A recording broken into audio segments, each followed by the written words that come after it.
And we are so close to being done with Unit 3. I'm talking like 3 or 4 slides. When I say we were close the other day, I mean just that.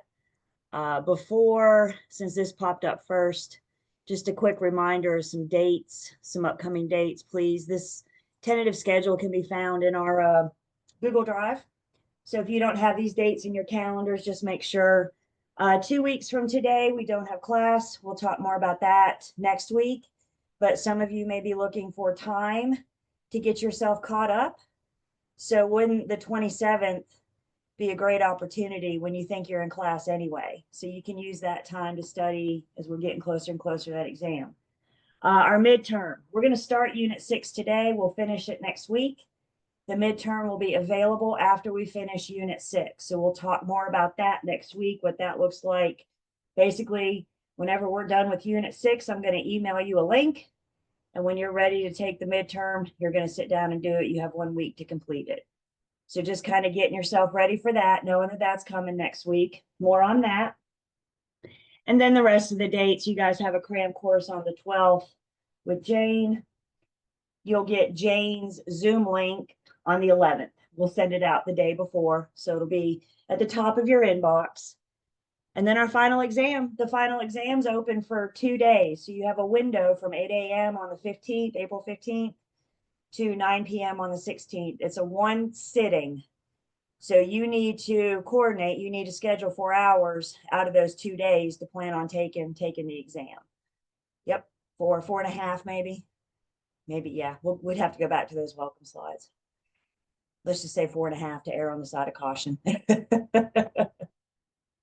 And then if you do not pass the final exam, but you make at least a 50%, you are eligible for the retake. And again, same thing. The exam is open for those 2 days. And you have that time, those 4.5 hours to take the exams. Any questions about the exams or Learn Test Pass, remember Becky is your go-to person. And y'all, with the exams, I do encourage you, if you haven't yet, Becky's provided us with some screenshots and some things to know about that proctored exam. So in our Google Drive, these things that start with LTP, those are things that kind of show you what you need to know about your exam beforehand.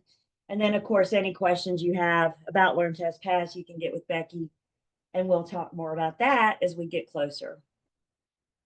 Questions on our dates. Time's just trucking right along, isn't it? It does that. So I have 2 questions. Okay. It's been a busy week for me. I may be asking some questions you already answered. I don't know if it was recently or not. Will you guys be enrolling us in the state exam, or is that something we do on our own?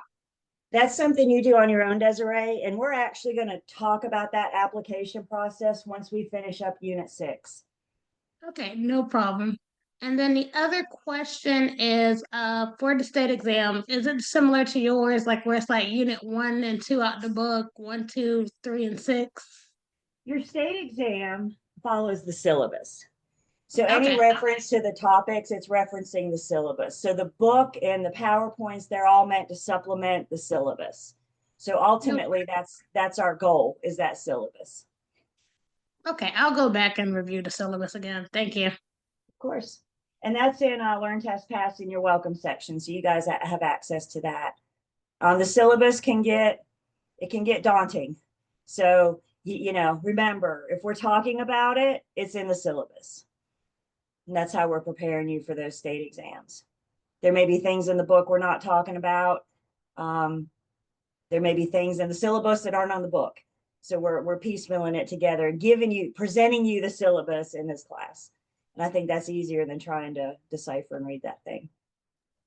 I had visited the North Carolina Real Estate Commission website, and they had something similar to what you gave us as far as about how many questions there were. On the Relink book, yep. Yeah. So it gave you like a breakdown of kind of how many questions you could expect from each particular, I guess, unit on That's right. on the website. And it's the breakdown of each section of the syllabus. And yes, Brittany, thank you. That's in that real estate licensing in North Carolina book that goes over the application process. that we'll take a look at next week. Thank you too, Brittany. The other thing before we want to get started, I realized after we after we logged out or whatever we do, however we left each other the other day, y'all, I made a mistake. Now it's not a testable mistake, but it's still a mistake, and I like to set things straight. So when we were talking about radon, I told y'all those commercials you see with radon with the mesothelioma, or however you say that word, that's not exposure to radon. That is extended exposure to asbestos. So the mesothelioma, that lung cancer, that's associated, and it's an extended, like if you walk into a house and you breathe with friable and then you turn around and walk out, you're going to be okay. If you move in and live there or do a lot of work in that home, that's when the issues come up. That's when the issues rise. So it's all radon, asbestos. It's all respiratory, because it's various things in the air that we're breathing in our lungs. So just that quick correction. And with that all being said, like I said, when I said we're close, we're really, really close. So we really only have one more environmental issue to discuss, but I didn't want to gloss over it because this one's pretty big. And this one has gotten really big in real estate really fast. So underground storage tanks. These things are usually made of steel. And over time, the steel corrodes. And when the steel corrodes, the contents in the tank can leak out, soak out to the soil. If they get into the groundwater, they're going to contaminate the water, and they're going to carry through wherever the water goes. So you're going to find like oil in here, various gases to heat the home, maybe heat the fireplace, for example. Some properties still use an underground storage tank. They have an active one. Some are just buried. We've learned a lot over the years. And once upon a time ago, many, many years ago, we thought it was a good idea. If you have a storage tank that you're no longer using, just bury it. Out of sight, out of mind, right? No problem. Now fast forward, and all those abandoned underground storage tanks are corroding and they're leaking. When it comes to the broker, when it comes to our responsibility, I still have a duty to look out for those little red flags. So if you're with buyers or even sellers, you're getting ready to list a property and you see a pipe coming out of the ground, that pipe's coming from somewhere. So that pipe, you're in the backyard, you trip over a pipe, that's our little red flag to ask some questions. Again, maybe it's still in use, maybe it's not. We can also kind of look for an area with dead grass or an oil smell, things like that. And then probably more homes today have an above ground tank with their propane or oil or gas or whatever they're using to heat. Maybe they're heating their home or it's running their fireplace, whatever. Again, my duty is just to discover. So we got to ask questions. So you're in the backyard, you trip over a pipe, you got to ask some questions. You see an oil stain on the soil or some dead grass, we got to ask some questions. Please hear me. We are not expected to tour properties with our metal detectors looking for underground storage tanks, right? But if you see these signs, here are your flags. And we got to ask the questions. By the way, listing agents, when we're getting ready to list the property for sale, how the home is heated is some of the information we need from the seller. So if the seller tells you that they're heating their home through propane, then my flag just went up to ask them, ooh, where's your tank? Do you lease it? Do you own it? What's more information on that? And our listing agreement, well, not so much our listing agreement anymore, but our offer to purchase and contract does a very good breakdown of fuel tanks on the property. Once again, I can only disclose what I know. But remember, we're not hiding our head in the sand. We're not looking out for these signs. So listing agents, when you're getting ready to list a property for sale, you're not just looking inside. You're not just walking around inside. You're touring the whole property. May that be a quarter of an acre or 5 acres or whatever. We're asking questions, we're getting information. I said touring. I don't expect you to go out on a 4-wheel drive or anything, but we're asking questions about the property. And again, heating fuel, it's propane or oil or gas. My little red flag just went up to ask some questions because that has to be coming from somewhere. I heard once, again, we thought not using this storage tank anymore, just bury it, out of sight, out of mind. I've heard across the country, there are millions of abandoned underground storage tanks. We now know that that's not the way to do it. If these things do leak, once the leak is detected, they will source it back and the owner will be responsible for the cleanup, whether you owned it at the time it started leaking or not. The current owner will always be responsible for the cleanup. Now, here's the good news. There are funds available to assist with this. There are programs and funding available. So if we come across this, again, we just need to help our buyers and sellers get the information. EPA's website's a great place to start.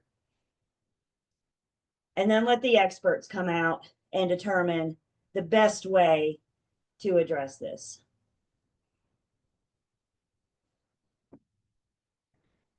So underground storage tanks, that was the last environmental concern. We talked about landfills and brownfields and mold and carbon monoxide and all sorts of things. Kind of makes you afraid to breathe the air that we breathe, don't you? So y'all change those furnace filters in your house. Remember to change those things, right? Right? So we can try to breathe cleaner air, at least when we're at home. Any questions about the environmental lead-based paint we talked about? What's the year I need to know for lead-based paint?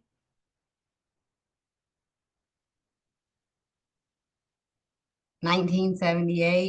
1978. It was a good year. So 1978, anything built prior to 1978, I'm not telling you it's got lead in it, but I'm telling you because of the year that it was built, it may have lead in it.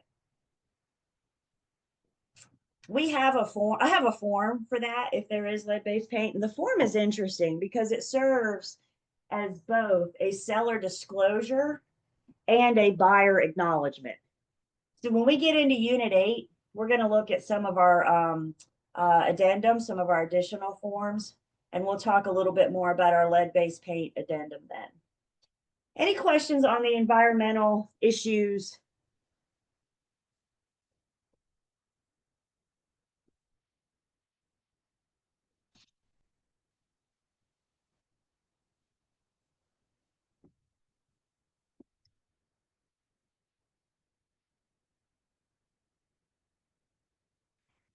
So as mentioned, with these environmental issues, many of them have some kind of super fund, things to help with the cleanup, help remediate, help address. So it's just kind of help with the cleaning, with the cleaning, the cost of the cleaning. I can't tell you how much is left in the super fund, but it can all be sourced back to EPA. And another really good source specific to the super fund, I don't know where they come up with these names. You see why we make acronyms out of things. It's the CERCLA, or the Comprehensive Environmental Response, Compensation, and Liability Act. So again, I'm not responsible for testing. I'm certainly not paying for it. But I am responsible for pointing my buyers and sellers in the right direction to help them learn more about these environmental issues and what they may need to do. Remember, I'm a fact finder. So I'm helping them gather that information. Yes, ma'am, Ebony, good morning. Yes, I just had a question about the environmental. That's more national, right? That's for that because that can apply okay. I just wanted to double Absolutely. check. We got Alrighty. radon everywhere. We got Okay. Thank mold you. everywhere. Yep. And so this is absolutely a national section. So when it comes to these environmental concerns, the question right now is who is to blame? That's what we're wondering. Who's responsible? Who's to blame? And rest assured, everybody exhale. The owner of the property is the one that carries the liability. The owner of the property is the one that's responsible for addressing or remediating or taking care of. Again, using those funds as available. So if the owner is the one that's carrying the liability, what's our responsibility? And I'm sure you guys can imagine now, you're already mouthing at me. Disclose, disclose, disclose. I've got to disclose what I know. I can only disclose what I know. That takes us back to our duty to discover and disclose. It's twofold, right? We always have to look out for that little red flag. When in doubt, disclose.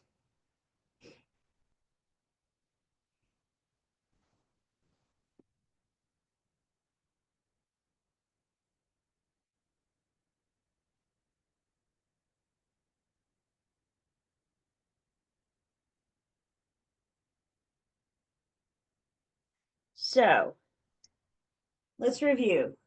Exposure to lead-based paint. Who does this affect? Who's at risk? Young kids and pregnant women. Yep, those little developing organs. So young children and women with child. Yep. Guys, lead doesn't cause cancer. Lead affects those developing organs. It prohibits their growth. So like we mentioned the other day, lead-based paint rules don't apply to a nursing home, for example, because you're not going to have kids that live in a nursing home, right? And it is residential only. I know there's a great question about daycares last week, but again, the kids, they're there, but they're not living there. And that's the risk, right? It's about that extended exposure. What can mold do?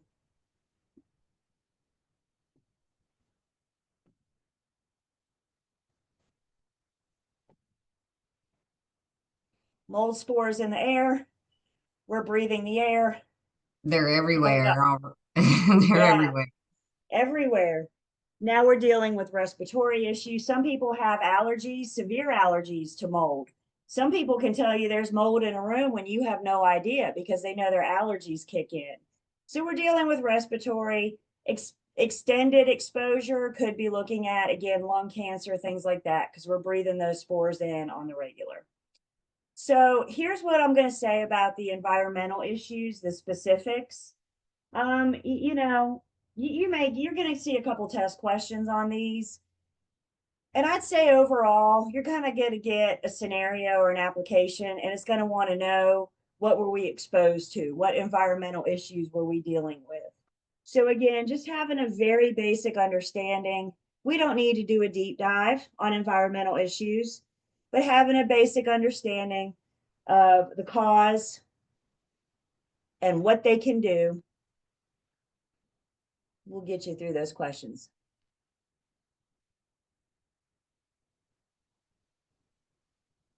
Guys, we're done with Unit 3. We did it. Y'all just feel like you accomplished something today? Because you did. See what I mean when we were close? Man, if I had 20 more minutes last class. But we're done now. Have I mentioned Unit 3 is heavily tested? Have I mentioned you're going to see lots and lots of questions from Unit 3? So everybody please hear me. We are done with Unit 3, but you are not. You need to keep going back and reviewing. Our exam's in a month, give or take. And I promise you, if you don't touch agency in the next 4 weeks, it's going to be like starting all over. So please make sure your study time includes looking ahead at where we're going, and always keep reviewing where we've been. If it's been a while since you reviewed units 1 and 2, what a great opportunity to refresh yourself on that. Does this make sense? It's constantly, we're building, we're growing. And I don't have a rear view mirror in this class. So once I click the next slide, we are moving on from Unit 3. Everybody ready for me to click? Big deep breath. Boom, Unit 4. Unit 4, we're still working with buyers and sellers. We're going to talk about lead generation and advertising. I'm not going to tell you how to advertise yourself and your listings. What I'm going to tell you is what you can't do to advertise yourself and your listings. And also how you get leads. Again, there's things that you can do. What we're going to focus on in this section are the things that you cannot do. So there's laws and acts in place that regulate various things. So in this first section, we're going to talk about some laws that are related to unsolicited calls, faxes, and emails. We're going to talk about the National Association of Realtors Code of Ethics. Once you become a realtor, you have 16 articles, 16 code of ethics. Being a realtor is what holds you to a higher standard because of the code of ethics. So once you're a realtor, and we do not cover the code of ethics in this class, you will get that with your onboarding once you affiliate with your firm. But we are going to talk about a little bit about how they could affect your business and what this torturous interference means. So step one, let's find some clients and some customers. Before we start talking about things that we cannot do, let's brainstorm for just a minute. And you guys can tell me in a chat or whatever, unmute. But when you're ready to find clients, to find customers, to get people to work with you, what are some ideas that we have to get this business? How are we going to find this business? Business cards. Boom, there it is. Friends and family, word of mouth, absolutely. It's either your sphere of influence or your center of influence, depending on where you're from in the world. But who you know, and here's the thing, if you know 100 people, don't those 100 people know 100 people? And those 100 people know 100 people. So it's about word of mouth. It's about telling your family and friends, I have a real estate license, send people to me. Yeah, social media, that's huge right now. Putting yourself out there on various platforms. We all have our preference for social media. There's no wrong way, wrong place. What I'm going to encourage you guys to do is to think outside the box. Don't do what everybody else is doing. Be creative. You guys ever notice every once in a while, and the triad, especially driving down the highway, you see a billboard with an agent's picture up there? I don't know how much those things cost, but isn't that a way to get yourself out, to get your business out? Yeah, bus benches. You know what I've seen lately? When you get your grocery cart, like the inside of your grocery cart has ads. And I've been seeing, I'm like, hey, I know her. So there's plenty of places to market and advertise yourself. Remember, when you're first getting started, you got to keep track of your marketing and advertising dollars. You're going to need a budget, and it's going to take time to build. You got to have business before you can build that budget. And I'm always going to recommend, especially your first year in sales, that you guys hire an accountant. You talk to an accountant or CPA, because they can help you. Remember, your taxes aren't withheld. So step one, they can help you know how much to withhold to be prepared to pay taxes at the end of the year. But the accountant can also help you determine how much to set aside for your marketing. So you know if you can afford that billboard yet, or if maybe that's a 5-year down the road goal or dream. Does that make sense? So just keep track of those marketing dollars. And yeah, as you're getting yourself started, I mean, you know, there's so many gurus out there that'll tell you what to do. But one in particular I heard once say, and I kind of like it.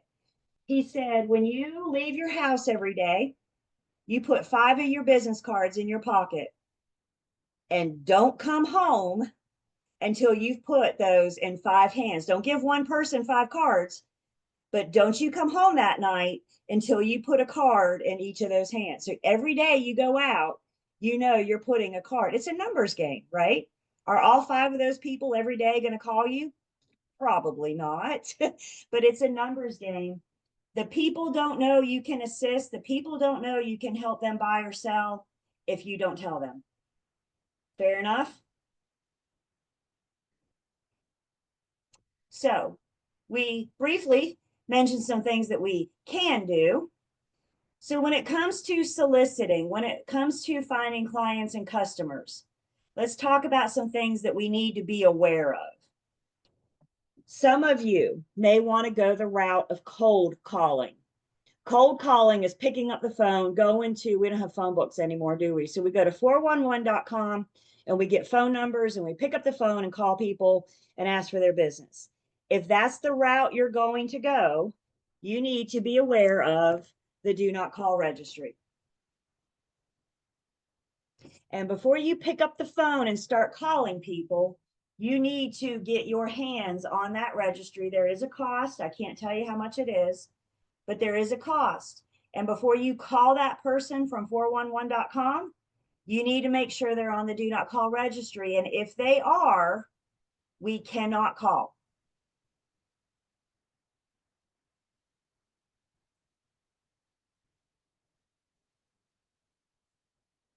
Gee, Julie, what's the big deal? It's only a phone call. What's it matter? Well, fines could be up to $43,792 per call on the federal, and you could be looking at $5,000 per call. Y'all see that? Per call, per phone number. Now, I don't know what the do not call registry costs, but I tell you, it's not $50,000 a day. I can promise you that. So if cold calling is the route you're going to go, you need to get your hands on that do not call registry. Now, there are a few exceptions to this rule. There are some exceptions. If you have somebody on the do not call registry that you've had a prior business relationship with, maybe their listing just expired last night, maybe your buyer's agency agreement just expired last week, a prior business relationship, and they are on the do not call because we had this prior business relationship, I can call them for up to 18 months after our relationship or until they tell me to stop calling. If they say, please stop calling me, I'm going to honor their request. I'm not going to say, I got 16 more months to bother you. If they tell me to stop calling, I'm going to respect their wishes.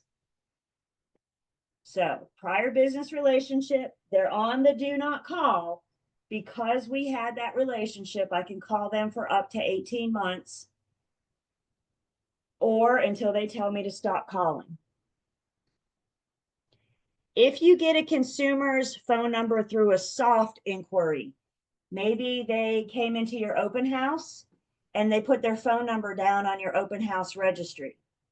Maybe they filled in the contact me section of your website and included their phone number.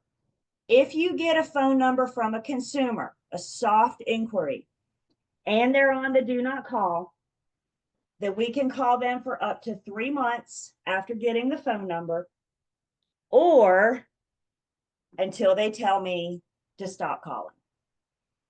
We've always got to honor that request. So you do an open house on Sunday, somebody puts their number down on your registry. You can call them for 3 months because they provided their number to you.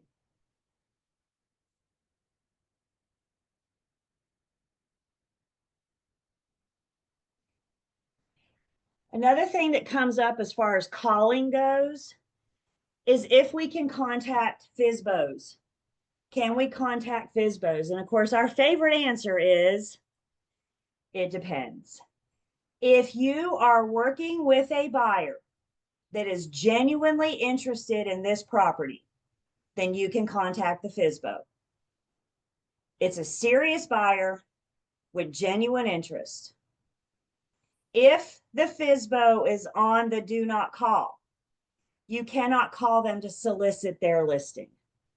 You cannot call the FSBO on the do not call to solicit their listing. However, if you're working with a seriously interested buyer, this isn't you and your BFF plotting for them to act like a buyer to get you in the front door. Everybody hearing me? This is a serious buyer. They're genuinely interested in the for sale by owner. I can call that for sale by owner on behalf of my buyer. Questions on the do not call?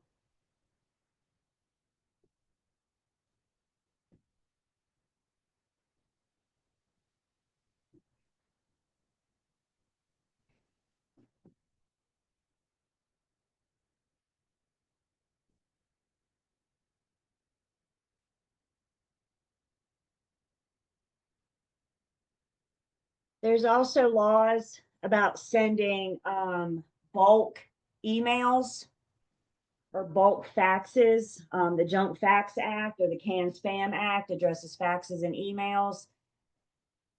And I can send unsolicited bulk emails. I can send unsolicited bulk faxes. I must have an opt-out option. We get a lot of junk mail in our email, right? All that junk mail should somewhere have an unsubscribe button. We've got to give them the ability, the option to opt out. And sometimes that unsubscribe button's hard to find, isn't it? It's like font 2, but it's there. So we have to give them the option to opt out. If they reply to your email and say, please stop emailing me, then we're going to honor their request. So bulk faxes, unsolicited faxes, bulk emails is okay as long as we give them the option to opt out, as long as we give them that unsubscribe button. And guys, that's it. Do not call junk fax and cam spam. Other than that, be creative.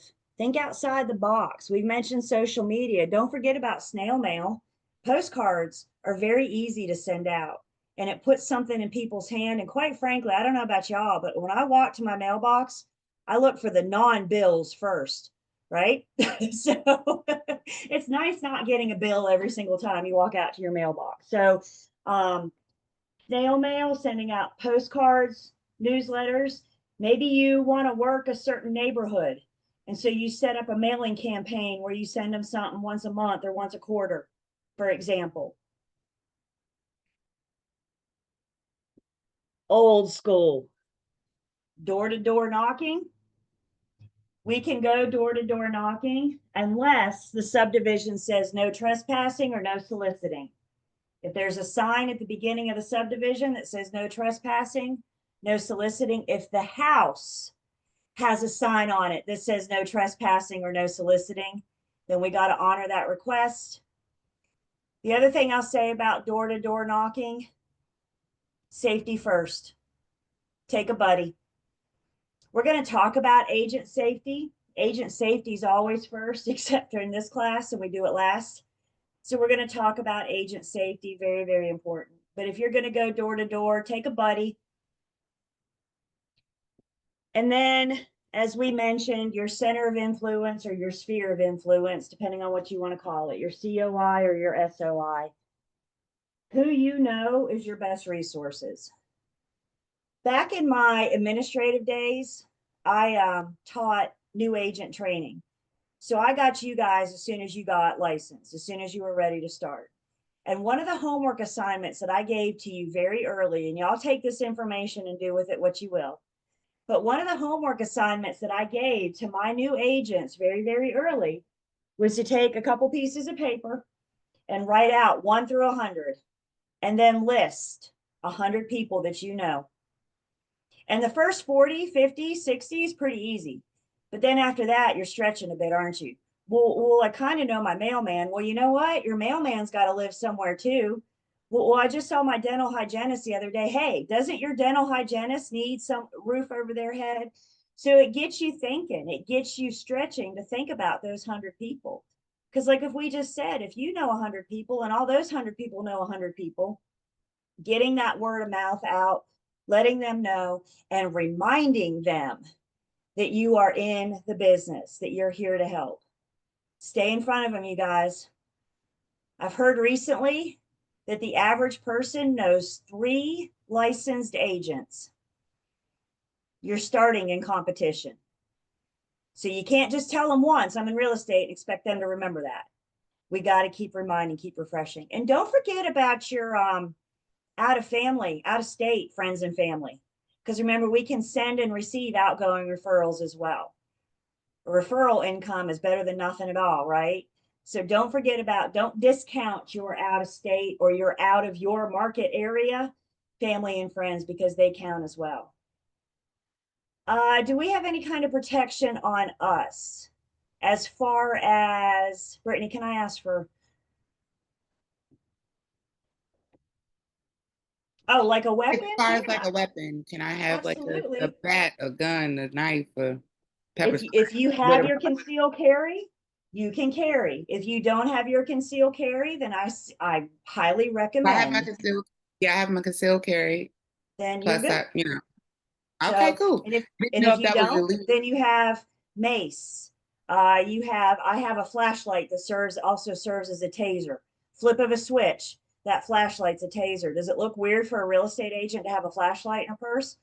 No, because sometimes we need to see stuff, right? So there's various things out there. Anything you need for your protection, the answer is absolutely. Absolutely. Okay, thank you. Yeah, because I was just wondering. I was like, I know I've heard like horror stories here and there, so I was just wondering, like, if it's okay. Thank you. And that's why agent safety is so important. Like I said, safety always first, except in this class. In this class, we're going to talk about safety last. And I'll be honest, you guys, you're not tested on agent safety, but as far as I'm concerned, it is the most important thing that we talk about in this class. So we'll see that. That's at the end. I had some concerns with that as well, but I was gonna wait like either till I got to like see what it was like outside before I asked questions like that. But I'm glad you asked because I had the same question. Safety always first. There's no amount of commission Oh yeah, that's worth your safety. yeah, Desiree. I'm a mother of 3 girls Yep, and a grandmother of 2 boys. I don't have time. exactly. I gotta get I'm home. a mother of 3 boys and I need to be here, so I Yeah, understand. I have stuff to do. I got stuff to do tomorrow. Exactly, Not exactly. It's going to be so tempting. You're going to get a call from somebody saying, I'm sitting in front of 123 Main Street. Can you come show it to me right now? And the answer to that is no. I need you to meet me in a public place. No, I need you to meet me in the office first. And if they're not willing to do that, then I have to question how serious they are about 123 Main Street. So we got to think, and that's what we're going to talk about. Some protocols you guys can put into place.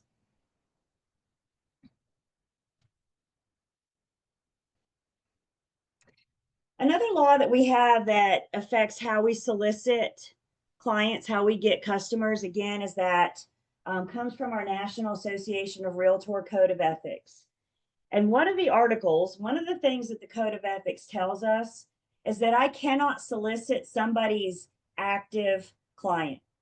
So if you see a home for sale in MLS, they are working with an agent. You see a home for sale in MLS, they have a listing agreement. That's the only way you can get into MLS. So those listings in MLS, those owners, they're off limits. When you meet a buyer for the first time, anybody ever go to an open house and have the agent ask you, are you working with a buyer? We're not asking you to be nosy. We're asking you to know if you are working with a buyer. And if you say yes, I know that means hands off. If you say no, then you're fair game, right? So we got to ask the questions. Are you working with a broker? And if they say yes, the Code of Ethics says hands off. It's professional courtesy to not interfere with somebody else's client. If you do not become a member of the Code of the National Association of Realtors, then you don't have to follow the Code of Ethics. So only realtors have to follow the Code of Ethics. However, even if you're not a realtor, interfering with somebody else's active clients can still bring some legal liability through something called tortious interference.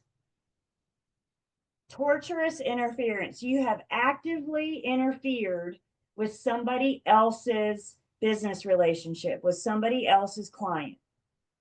So whether you are a member of NAR or not, somebody else's client means hands off. Respect that relationship. Now, that buyer calls you and says, I met you at the open house on Sunday. Our agency agreement expired yesterday. Can you help me now? Well, once it's expired, once that listing has expired or that listing has been withdrawn, they're fair game now.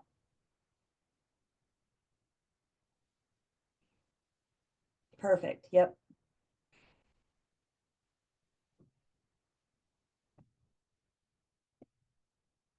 No, it's always a no-no, either through the Code of Ethics or legal liability.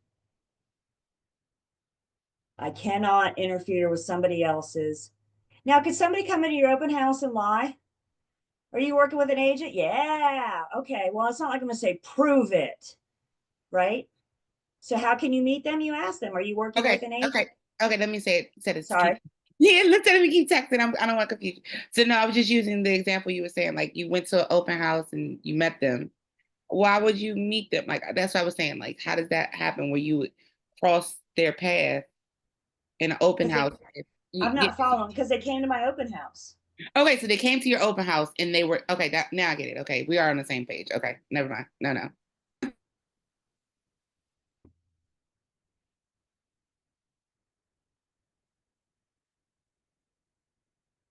Again, think outside the box. Be creative.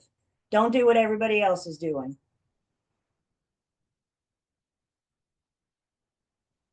And follow the rules. Questions on soliciting clients getting business. Again, I just gave you a list of things you can't do. Everything else, it's fair game.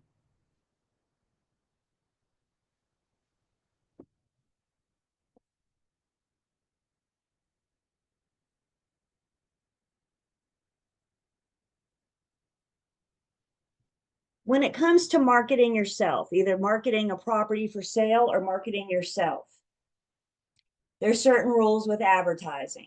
First off, remember in Unit 1, we said the advertising is part of your BIC's responsibility. Remember those 3 A's and 2 T's? And one of those A's is advertising. So all the advertising that comes out of the firm, may that be a listing for sale or your services, call me. I can help you buy or sell. Understand, all of your advertising is done under the firm. So your broker in charge should be previewing your advertising before it goes out. Y'all, we know how the internet works by now, right? You hit submit and it's gone. And it's awfully hard to get back, isn't it? So we need to have our BIC previewing our ads before it goes out, before we hit submit. And specifically, the rule that is followed when you're marketing a property or yourself is we can never have a blind ad. A blind ad is one that doesn't have the name of the firm. Remember, you are conducting your brokerage services under the firm, and you cannot have an ad for yourself on behalf of the firm without listing the firm.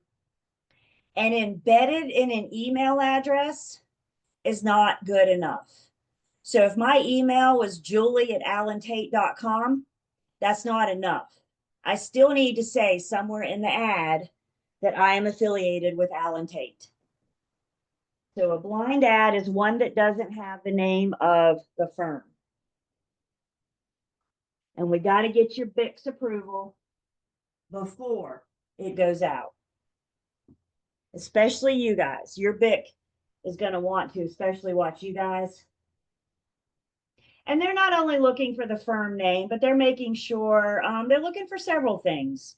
They want to make sure there's not a violation of fair housing, for example. They also want to make sure you're branding the firm properly. Your firm has branding, it has a logo, and it has specific colors of the logo you can use.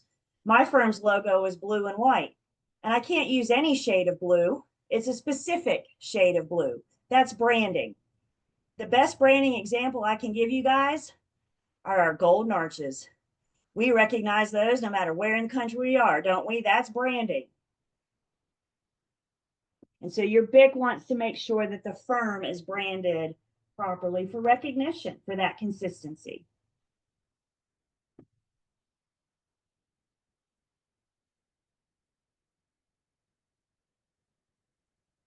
Just be careful not to mix up the laws. The do not call does not apply to email. The do not call applies to picking up the phone and making the call. Canned spam doesn't apply to phone calls. Canned spam applies to emails. Junk fax applies to faxes. The fax is coming back, y'all, by the way. Anybody in the medical profession? Kind of, yeah. The fax is coming back. So just don't mix it up. Do not call is about phone calls. Can spam is about emails. Junk fax is about fax. Questions about lead generation or advertising?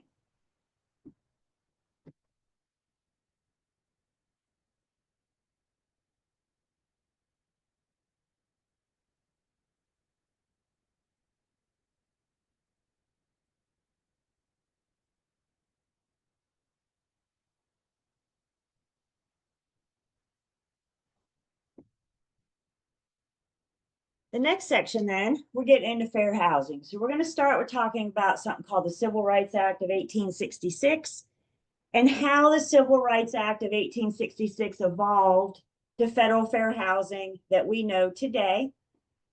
And with federal fair housing comes the 7 protected classes. So we're going to identify the protected classes. We're going to talk about what it means to be a protected class. We're going to talk about compare federal fair housing. There's some exemptions. All good rules have exemptions. We're going to talk about some accommodations and modifications in the landlord-tenant situation. By the way, we have state fair housing as well. So we'll do a brief side-by-side comparison of federal fair housing and compare that to North Carolina state fair housing. Understand this going into fair housing.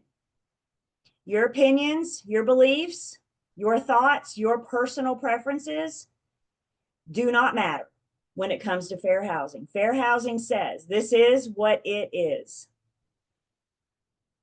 The big picture of fair housing says that everybody, everyone should be able to live wherever they want to, as long as it's in their financial means.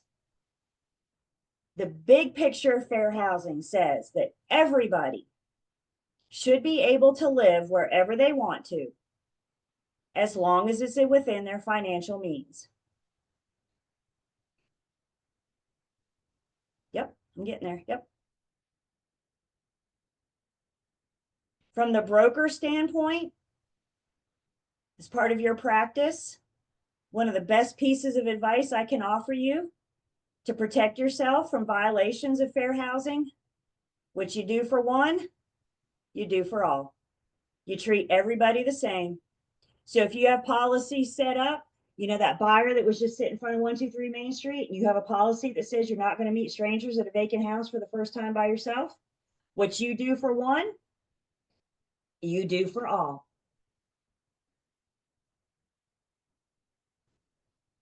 Fair housing, you guys, is so important, not only for your exams, but also for your real world. We're going to mesh the two together. I don't know of something that can get you in trouble faster than violating fair housing. So it's important that we not only understand those protected classes and the things we're going to talk about through your exams, but it's also so much applicable in your everyday business, in your everyday real estate career.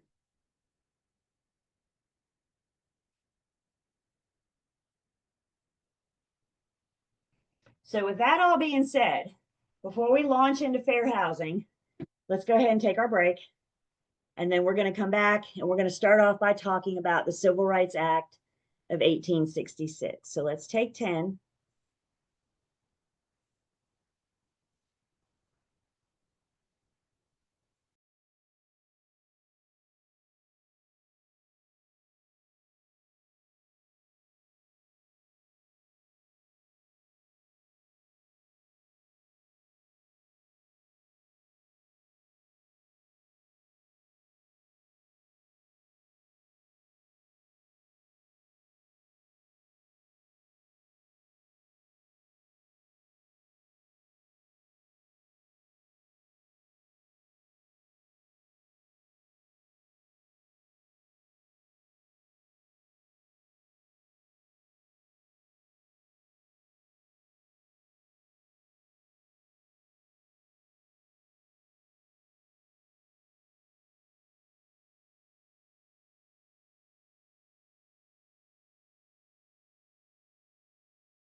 So I am going to take attendance. And let's talk about fair housing. And we're going to start by going back. Yep, perfect. We're going to start by going back in time a little bit. And let's go back to 1866. It's a long time ago, wasn't it? My history buffs might be able to tell you around this time, the Civil War was ending, things were changing in this country. And one thing that came to be after the Civil War was the Civil Rights Act of 1866. And what the Civil Rights Act of 1866 is, it says all citizens of the U.S. shall have the same right in every state and territory as enjoyed by white citizens, therefore of inherent purchase, lease, sale, hold, and convey real property and personal property. So we can say the foundation of fair housing started in with the Civil Rights Act of 1866. What's so unique about this act is that it still applies today. This is probably one of the oldest acts that we still have ongoing in this country, and it still applies today. And specifically, what the Civil Rights Act of 1866 says is that it's going to apply not only to residential sales, but to commercial sales as well. And specifically, the protected class under Civil Rights Act of 1866 is race. Now, I'm going to define race in just one second. I'm going to be honest with you guys. If you were to go to Google and look up the Civil Rights Act of 1866, you could probably find half the information that says it's covered by race. The other half of information will tell you race and color. The syllabus says race. So we're going to go with race because that's what you're going to be tested on. Is everybody good? You're going to find literature out there. You're going to find material out there. If you go looking for it, you don't have to go far to find race and color. But we're going to stick with race because that's what the syllabus says. So again, when we talk about federal fair housing, do we hear housing? So federal fair housing, we're going to learn, only applies to residential. But one thing unique about Civil Rights Act of 1866 is it applies to everything. There are no exceptions. Residential, commercial, industrial, warehouse, agricultural. There are no exceptions to this act, and it does only apply to race. Now, fast forward through time, and we don't need to know these court cases, but understand that there have been several major court cases from then to now that have helped shape fair housing as we know it today. So Plessy versus Ferguson was a pretty popular court case that established separate but equal doctrine. And Jones versus Mayer, so no exception for race, ancestral, and ethnic characteristics. Again, we don't need to know the specifics, but what we do need to know is that Civil Rights Act of 1866 evolved and has evolved and will continue to evolve as our society, as the dynamics as our society continue to change. Then we are going to see fair housing evolve. So we started in 1866 with a protected class of race. And guys, we're going to fast forward through time 102 years. And let's fast forward to 1968. And in 1968, Civil Rights Act of 1866 evolved, and it became to what we know today as federal fair housing. Again, please note, underline, and highlight that word housing. This is about the residential. This is about the unit that we live in, the dwelling that we live in.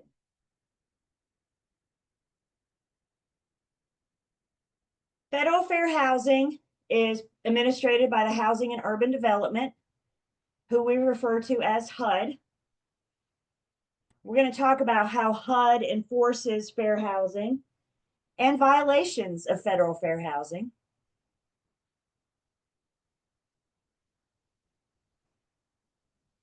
along with those protected classes.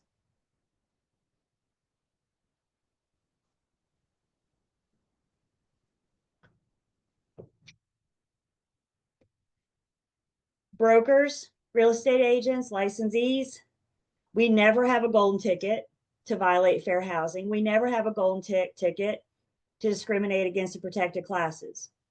But remember, we're not held to the same standard as non-licensees. So there's a difference in whether you're licensed or you're, for example, a for sale by owner, for a lease by owner. And we'll talk about some of those exceptions. But one thing's for sure across the board, no matter who you are you a real estate agent?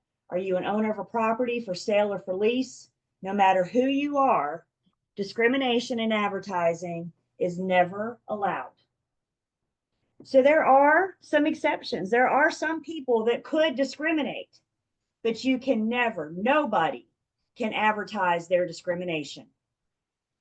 So again, those ads that you're putting out, they matter. They're very, very important. We're going to talk a little bit more about that.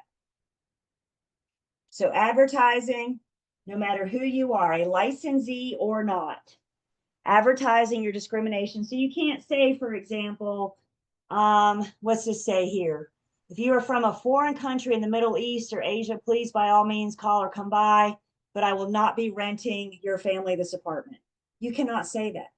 If you were for rent or for lease by owner, you could choose not to rent to this protected class, but you can't advertise that discrimination. Everybody with me so far? You know, what if you have an apartment for rent or something, for example, and you say, maybe it's a duplex and you live in one side. You can choose who lives in the other duplex, but you can't discriminate. I couldn't say men need not apply or female applicants only, for example. So we still have choices, non-licensees. Nobody can advertise their discrimination. So federal fair housing gives us our equal housing opportunity logo. You're going to see the equal housing opportunity logo in many firms' advertisings. And this is letting the public know just that. We treat all equal. We honor and represent fair housing. You guys see the equal house in the sign? It took me years before I caught that. It was one of those, I was today years old when I saw that. So, so that's what it's telling us. It's an equal housing opportunity. So through federal fair housing and equal housing opportunity, back to our little history lesson, we started with the Civil Rights Act of 1866 protecting race. And then we fast forward to when we got fair housing in 1968. So in 1968 evolved, and we still have race as a protected class because Civil Rights Act of 1866 is not abolished, it's still around. But in 1968, we picked up some other protected classes. So in 1968, fair housing picked up color, religion, and national origin.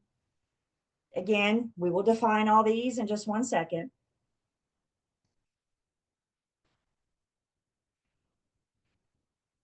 Fast forward one more time.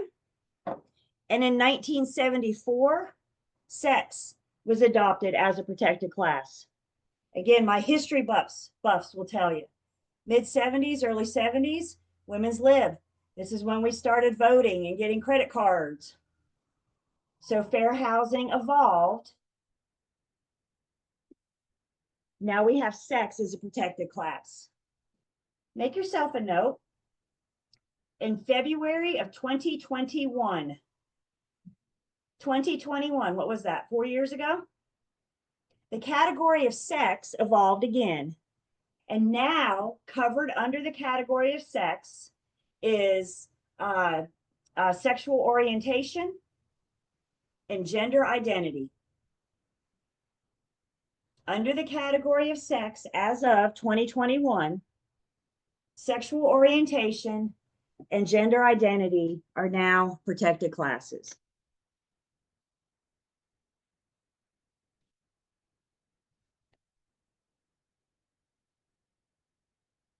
Back to our timeline. We're going to evolve one more time, and we're going to go to 1988. And in 1988, we picked up the protected classes of handicap, disability conditions, and familial status. And again, I will define all these in just a second. So as our society evolves, as the demographics of our society continue to change, fair housing is going to keep up. Fair housing is going to keep adopting to meet our current society.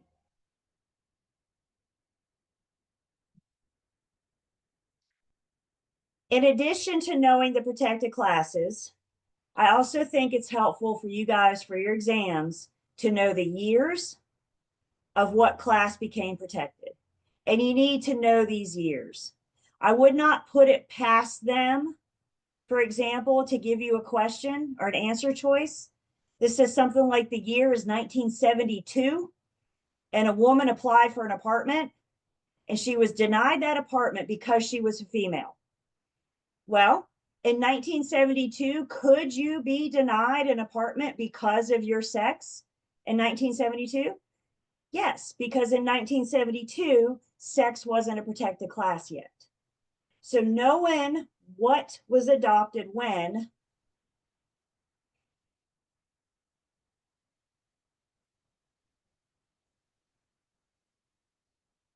So now let's define our protected classes. And the best way to remember these, the best way to define these is we're going to talk about fresh corn. The E and the O, the vowels are just fillers. So I can spell the words fresh corn.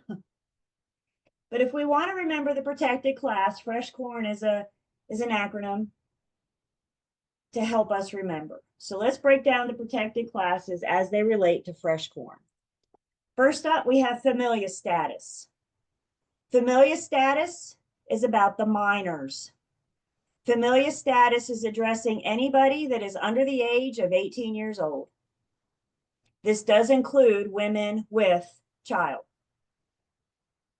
You cannot be denied housing because you come with children. And I think this applies more to the for lease situation than it does the for sale. We're going to talk about where it applies to the for sale situation. I'm going to expand on familial status in just a bit. But what familial status does is it protects families from being denied living because the landlord doesn't want kids to live there. We know kids, we know they destroy stuff, right? Get them a purple marker in their hand and see where they go with it. They're going to tear stuff up. They're going to break stuff. They're little monsters, aren't they? And landlords may be tempted to say, I don't want to rent to you because you have little monsters. But fair housing protects those children. Familial status is about those under the age of 18 and women with child. And again, I'm going to expand on familial status once we get done defining the protected classes. The first R is race. And race is referred to as the group of people that an individual was born into or has affiliated with their whole lives. An individual's race is the group of people that you were born into or have affiliated with your whole lives.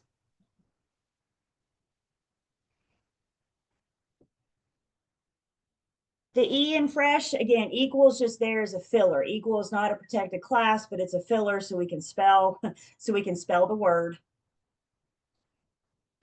The S in fresh is referring us to an individual's sex.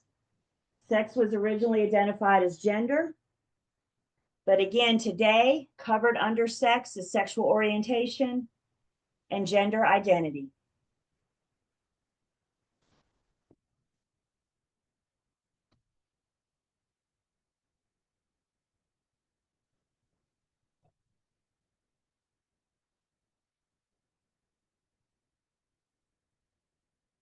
The H in fresh corn is handicap. Handicap, disability conditions run hand in hand. These are any physical or mental impairment that prohibits someone from one or more of life's major activities. So a physical or a mental impairment that limits one of life's major activities.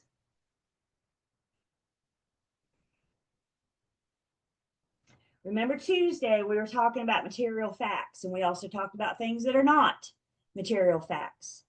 And when we're talking about things that are not material facts, we brought up stigmatized properties. And remember, we said, if you're ever asked, did anybody ever live in this home that had AIDS or HIV? Your answer is always, federal fair housing prohibits me from answering that, because those with AIDS or HIV are covered under handicap status, handicap disability status of federal fair housing.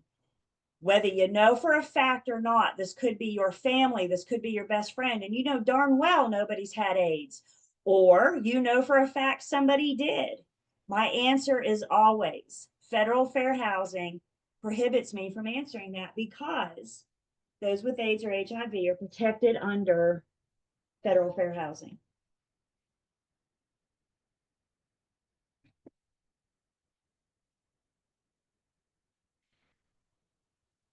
The C in corn is referring to color. Color is the actual color of a person's skin. Looking at skin tone, looking at skin color. Protected class. That O, again, is just a filler, opportunity for all.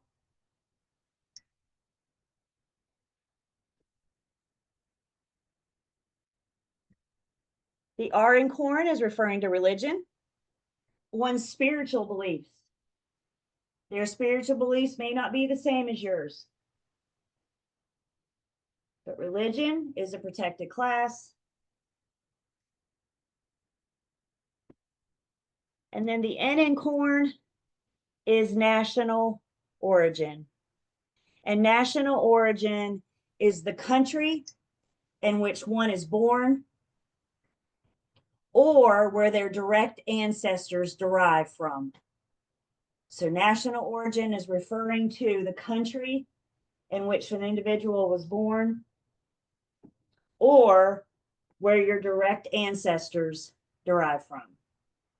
So guys, these are, according to federal fair housing, the protected classes. Federal fair housing does not say, these are the protected classes, don't you talk bad about them. That's not what fair housing is about. Fair housing says, these are the protected classes, do not say anything at all. We cannot talk about the people. Remember from Unit 3, we said you can talk about the property all day long. The problem is when you start talking about the people. And that's going to carry over to federal fair housing. This is going to come up. And it may sound, you know, like, for example, you're working with buyers, and buyers are looking in a certain neighborhood. And your buyers may look at you, they have kids, and they may look at you and say, are there kids that live in this neighborhood? Are there kids that live on this street? Can I engage in that conversation? Can I have that conversation with them? Aren't we talking about a protected class? Now, again, I'm not going to change the subject and ignore them.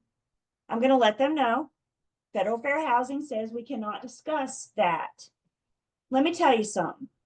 You're helping somebody buy a house. They go under contract. We want to encourage them to go buy the home several times of the day, several days of the week, right?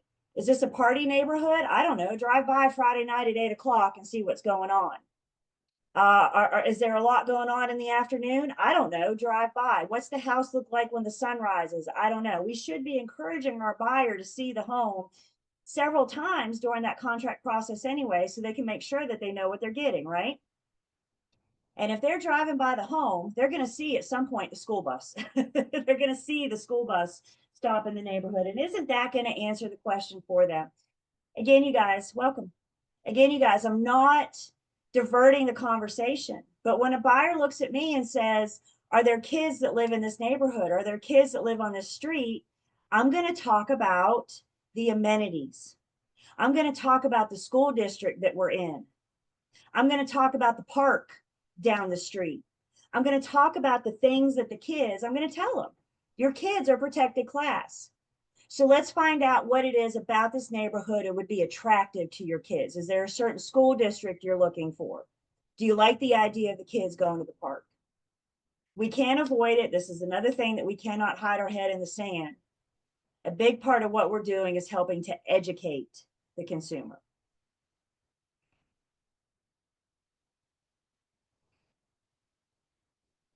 Questions so far? We still have more to say, but questions so far about the definition of the protected classes?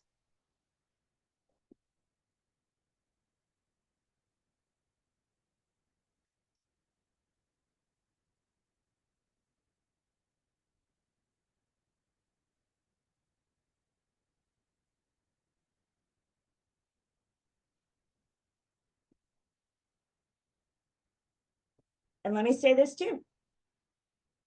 If there is somebody you're dealing with that's not covered under the protected classes, there's nothing out there that tells you that you can't discriminate. Now, should you? I'm not going to answer that for you. But let me ask you this. Let's run some examples. Is political affiliation a protected class? We know politics, we're not getting into it, but we know it's a very hot topic button in this country right now, right? That's as much as we say. Don't start typing. So we know it's a very much of a hot button in this country right now, right? Is political affiliation a protected class? Technically, could you discriminate against somebody because of their political affiliation? Could you? Yeah, because it's not a protected class. What about occupation? Let's say you have an apartment for rent and you decide you want to rent to somebody with a steady income.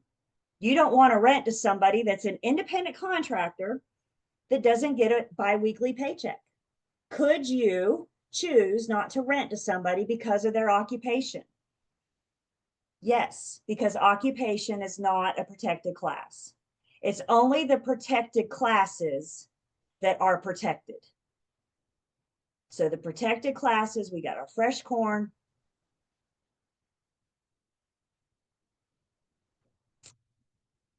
There was a house for sale several years ago, about 5 years ago. It is in California. Most good stories come from California, don't they? And there was a house for sale in California, and the homeowner's ad said, Trump supporters not welcome. Did they violate fair housing? No. Did they limit their pool of buyers? Probably, because some people may say, gosh, I don't want to work with that person. But there was, and y'all, that made like national headlines. That's how I heard about it from California. But it's not a violation. And that's what you guys need to stop and ask. Look, I know we're all good people and we have big hearts. And we're all sitting here right now going, well, I don't discriminate against anybody. But we got to get you through your tests. So they may throw something at you like political affiliation, occupation, something like that. So kind of some expanded definitions. Let's first kind of focus on familial status. Again, familial status has nothing to do with marital status. Familial status is about the children. It shows up in the for sale and the for lease situation. Landlords can't deny a family housing because they have children or they are with child. Again, it comes up the most in the for sale situation because buyers will ask you, are there kids in this neighborhood? And I know what they're asking me. They're asking me if there's kids for their kids to play with. Well, let's just pretend for a second that this wasn't a protected class. I'm still not going to tell somebody that there's kids for your kids to play with, because what if those kids don't want to play with your kids, right? So what if your kids don't want to play with those kids? So again, I'm not going to, divert or not have the conversation, but I'm going to let them know these kids are protected. And I cannot talk about the kids, but what I can talk about are the amenities, the things nearby, the parks, the schools, the rec centers.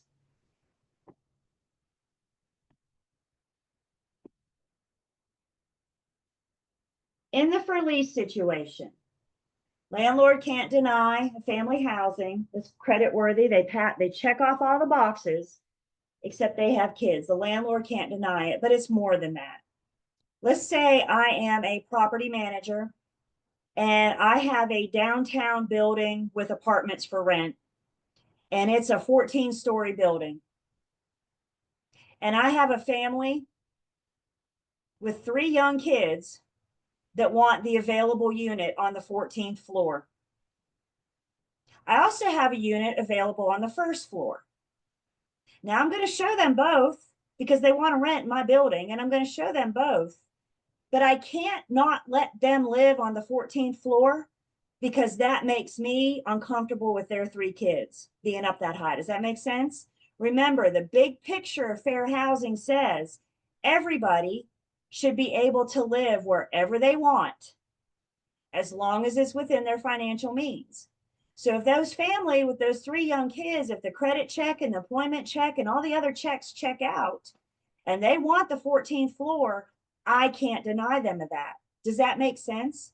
Like I said, I can show them the 1st floor, but if they are, if their application passes, if they're approved, and they want the 14th floor, if it were me, I'd probably run up there and make sure the balcony was secure, the rungs were in tight, right? but I can't deny them that apartment because they have the 3 kids.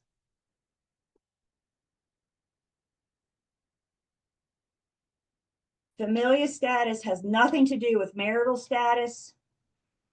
It has everything to do with minors, 18 and under, and women with child.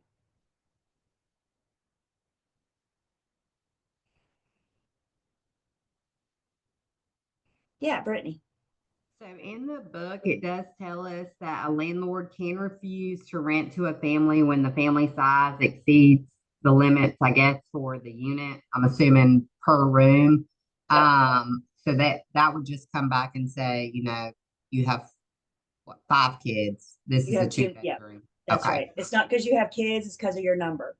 So if this 14th story apartment was a 3-bedroom, and you have, the parents, and then you have, I don't know, 5 kids, a good rule of thumb, going back to on-site septic, a good rule of thumb is 2 heartbeats per bedroom.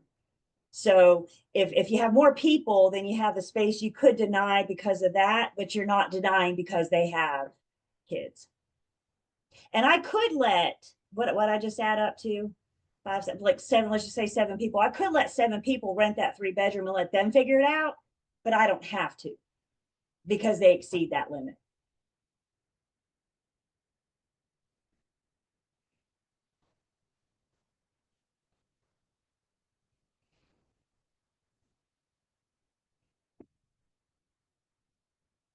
Another expanded definition, talking a little bit about handicap disability status as this relates to the landlord-tenant relationship.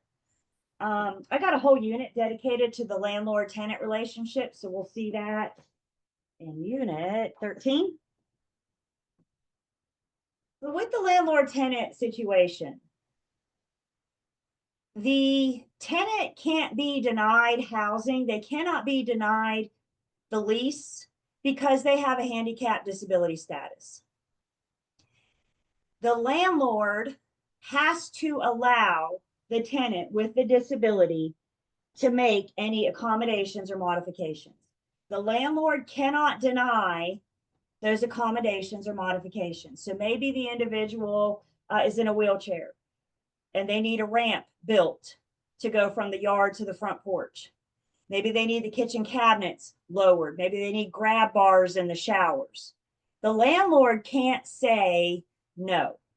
Now, the landlord's not on the hook for the costs. The tenant would be responsible for making those modifications or accommodations. And the landlord can have something in the lease that requires the tenant to put it back to its original condition at the end of the lease. So if you need to build a ramp, that's awesome. You're going to be responsible to pay for it. And at the end of the lease, I'm going to have something in there that says you got to take it down. Does that make sense? The only thing that the landlord cannot do is say no.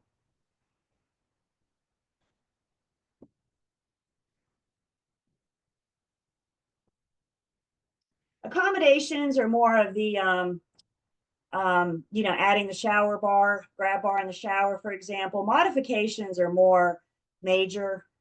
Usually if the landlord is, if it's not in compliance today, again, understanding laws and rules change over time. So when this home was built back in the day, it may be fine, but today it's not compliant. The landlord's going to do major renovations. They're going to apply for a permit. And part of their permit approval might be to do these major modifications to make the home up to code, up to date. So that would all come through that permitting office. But the landlord has to allow all tenants to make accommodations to the home for handicap disability status. So specifically with accommodations, maybe if it's an apartment complex, we have a reserved parking space, having a handicap space, for example, not so much a single family home, but even a, you know, a quadplex or something, having that space available. If it's an apartment building, remember that 14-story building that I manage? An accommodation might be to put Braille in the elevator. So those with vision impairments can still access and use the elevator. Coming in and out of the foyer, an accommodation might be the button that you hit that opens the door automatically, right? These are just examples of things that the landlord can do. And again, please don't think we're just talking about the single family home. We're talking about the single family home. We're talking about the apartment complexes. We're talking about anywhere people live. Fair housing is about the dwelling. Fair housing is about where we live.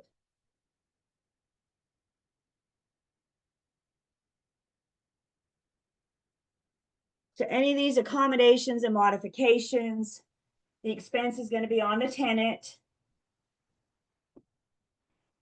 And again, the landlord can add verbiage to the lease that says the tenant is required to put the property back in its original condition at the end of the lease, at the end of the tenancy. By the way, for those with handicap disability status, there are often funds available to assist them with these costs of these accommodations.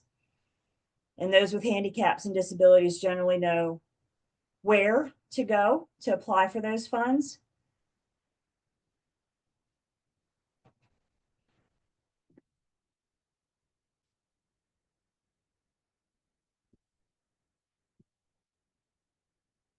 And again, it's either a protected class or it's not. Marital status is not a part of federal fair housing, occupation, political affiliation, and age. Once you turn 18, age is no longer protected. Familial status is only about the children. We do have an exception. You guys know that there are communities for seniors, designed only for seniors. So we're going to talk just a little bit about that in a second. But the protected classes tell us just that. And if it's not under the protected class, then they're not protected by fair housing. I'm certainly not encouraging you to discriminate against anybody. But again, to get you through your exams, that's what we need to understand. Marital status, you could discriminate against somebody. Does that make sense? You could. Political affiliation, you could. I wouldn't recommend it, but you could, because it's just the protected classes that are protected. Fresh corn.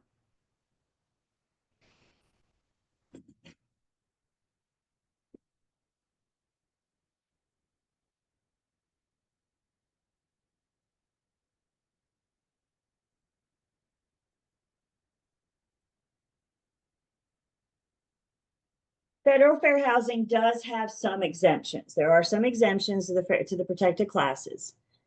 Sale of a single family home is exempt when the individual with less than 3 homes at one time. So let's say, for example, the for sale by owner does not sell a home more than every 1 or 2 years. We're not talking about an investor that does this for a living. They sell 10 to 12 homes a year, for example.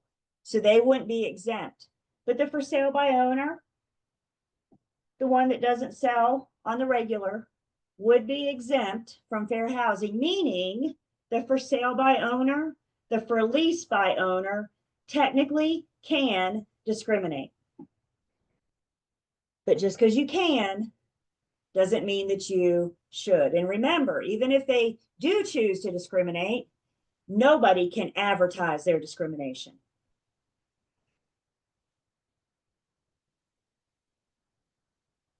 I know this one doesn't set with us real well. We really don't like this slide. And I hear you. And you know what? Give me a second. I got a solution for you. Give me just 1 second. Make us feel better about fair housing again. Another exemption to fair housing, the rental of a 1 to 4 unit when the owner occupies one of the dwellings. So maybe you have a duplex, maybe you have a triplex, maybe you have a quadplex. If you're living in one of the units, you can choose who lives or who does not live in the others. But again, you can never advertise your discrimination. So if you had this duplex and you lived in the unit on the left, you can be very selective about who lives in the unit on the right, but you can't have an ad that says females only.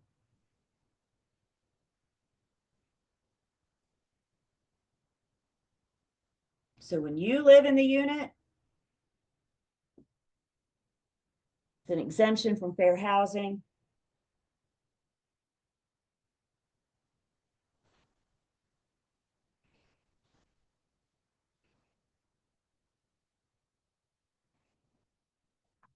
Another exemption to federal fair housing, when religious organizations or private clubs own a home, they can choose who uses that property.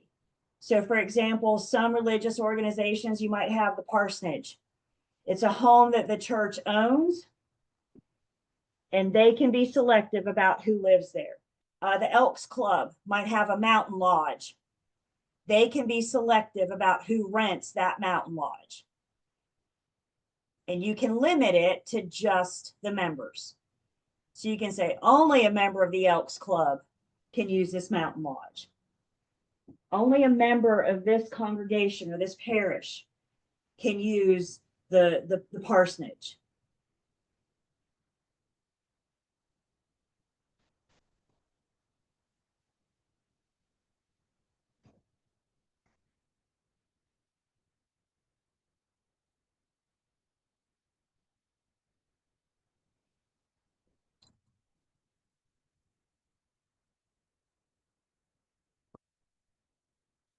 Another exemption, as we mentioned, is housing for older persons.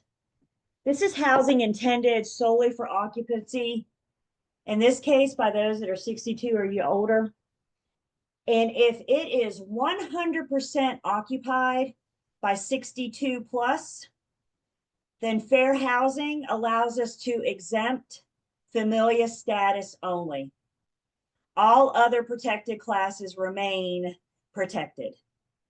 So the only thing we're exempting here, if it was built and designed for 62 or older, then familia status is exempt. Now, can the grandkids pack up their little backpacks and go spend the weekend with grandma and grandpa? Well, of course. The grandkids can't move in.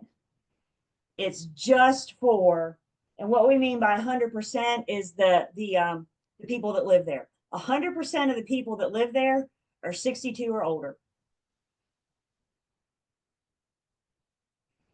Exempt only from familia status. All other protected classes remain in effect. Yeah, hey, Ebony.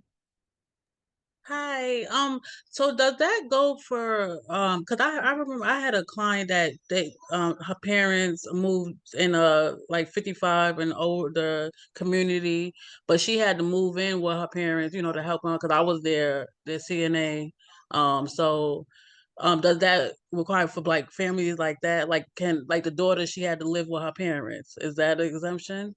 So 100% for 62 or more If it's a community that is 55 or older, we have to have 80% of that population that's 55 or older. So 62 is 100%, 55 or older is 80%. So that family, the people live there, if the daughter was over 55, or even no, because she would fall in that 20%. You see what I'm saying? She would fall in that 20%.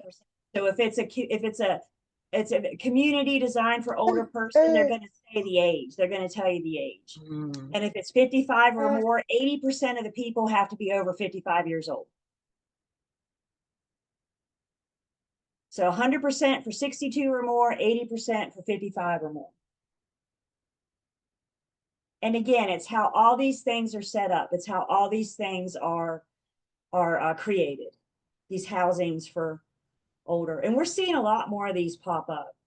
It's kind of like, so a lot of these places now, like you have we'll call it the little unit that you can retire in, and then as your health declines, you can kind of graduate to the nursing home facility, and then eventually on to the, so it's a succession plan.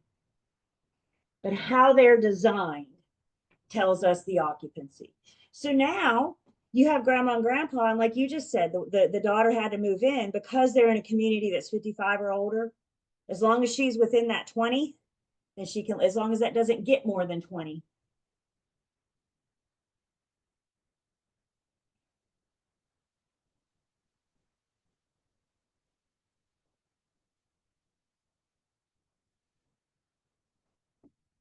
Yeah, Brittany.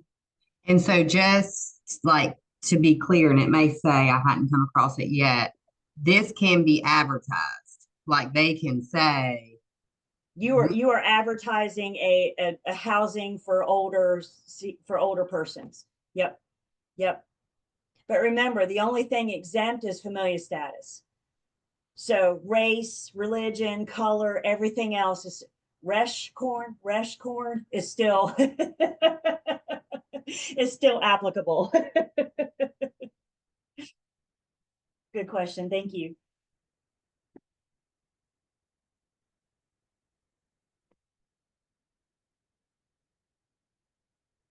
Like we said, the for sale by owner, the for lease by owner can discriminate if they choose under federal fair housing.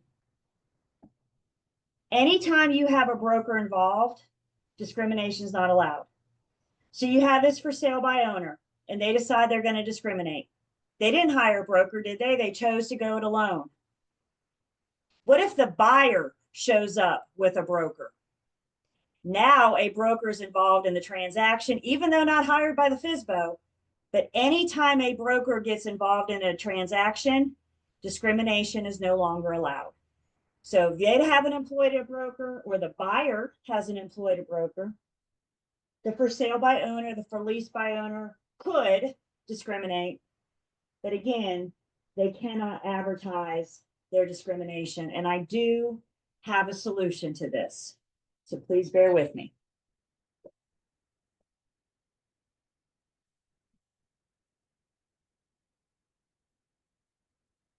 And as I just said, you guys, anytime a broker gets involved in the transaction, nobody can discriminate. So once a broker's involved, I can't discriminate. And guess what? They can't either, whether they hired me or not. We're held to a higher standard. Licensees are going to be held to a higher standard. And once we get involved, no matter how, once we're involved, discrimination is not allowed by anybody. You will come across this.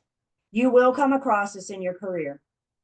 Let's say you're sitting at this listing appointment, and the seller at the listing appointment looks at you and says, I don't want to sell my house to fill in the blank of a member of a protected class.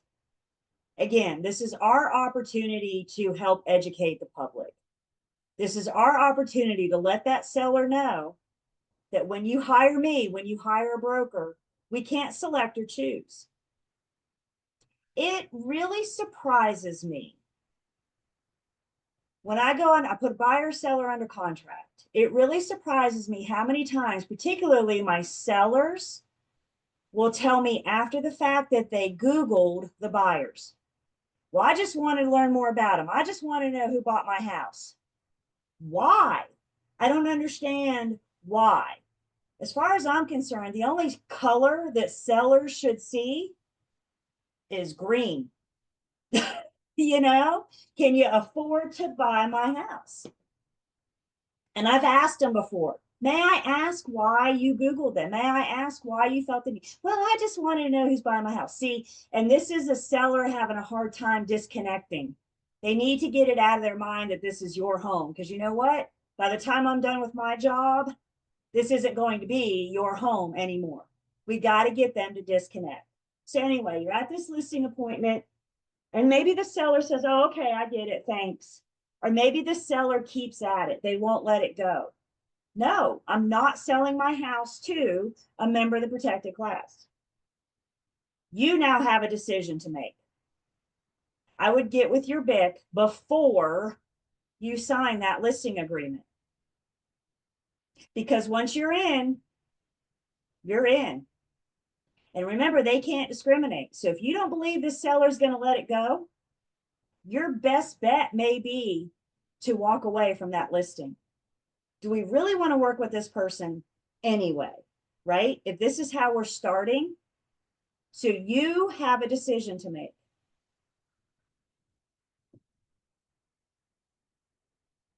And I would always get with your BIC. And the Real Estate Commission provides literature. We've mentioned those Q&A brochures. There's a really good Q&A brochure on fair housing. Make sure it's in.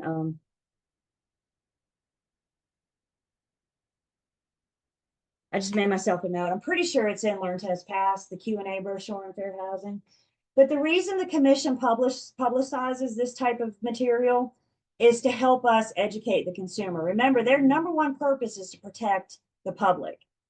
And one way we can protect the public is by educating the public. So having these conversations with them, letting them know, if you hire a broker, not just me, but if you hire any broker, when that offer comes in, we're not worried about the specifics of the people. What we're going to focus on is specifics of the offer, specifics of what it is they're offering, how much, timelines, that kind of thing. And again, if that seller's just not willing to let it go, then you have a decision to make before you enter into this listing agreement. Also remember, Old Car says, I follow my client's lawful instructions. And violating fair housing is a lawful instruction, not a lawful, or is a lawful instruction. I cannot not honor fresh corn because my seller, same thing with buyers. We're going to talk a little bit more about working specifically with buyers and sellers.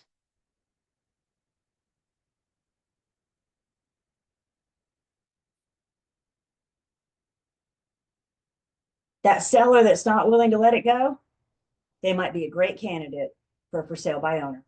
Let them go it alone. Right? If you're caught, I mean, obviously disciplinary action, you could be taken to court. We're going to talk about how that's enforced, what that looks like. Questions? Questions on anything so far? Still have more to say.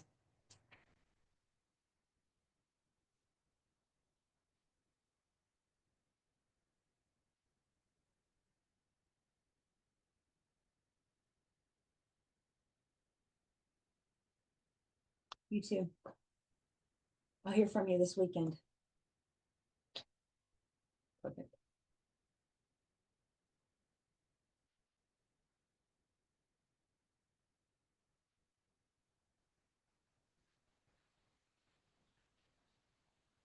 Okay. I'm going to call it close enough to break time before we move to the next section. So let's go ahead and take 10.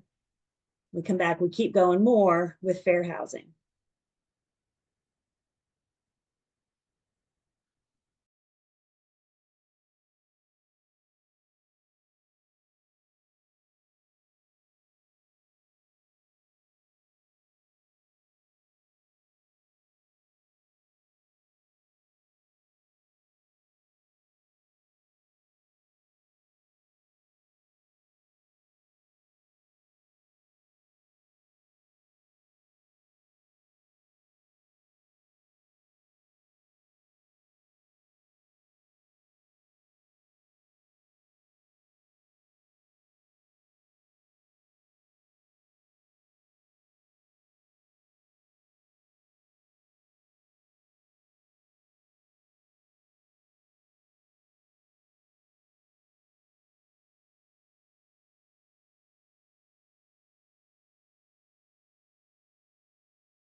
Come back.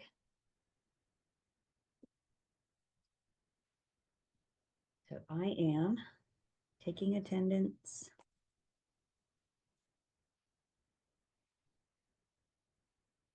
Yes, must.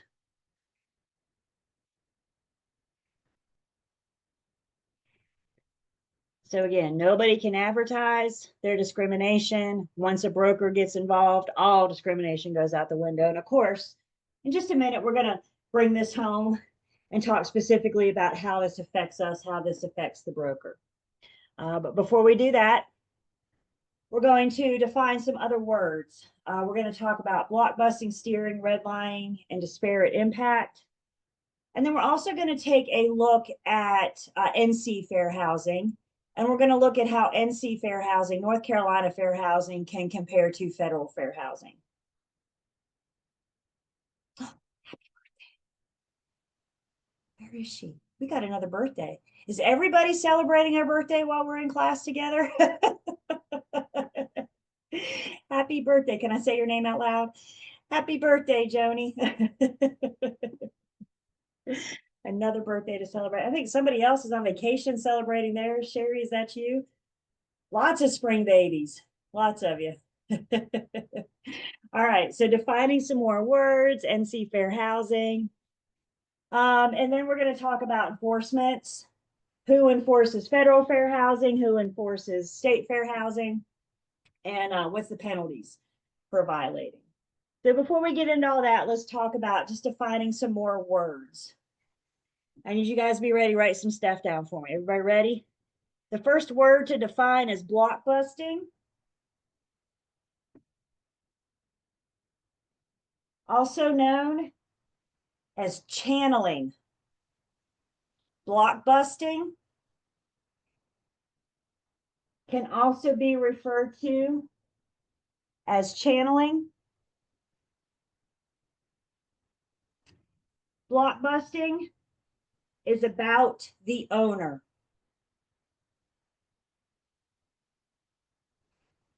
You are talking to the owner of the property. You are talking to the owner, may that be in a for sale or a for lease situation. With blockbusting, you are attempting to bust up the block. Blockbusting is encouraging an owner to move or rent because of the presence or absence of a protected class coming into or moving away from the neighborhood. With blockbusting, the dynamics of the neighborhood are changing. And you're encouraging the owner to sell or rent their home because of the presence or absence of members of the protected class. Blockbusting is about the owner.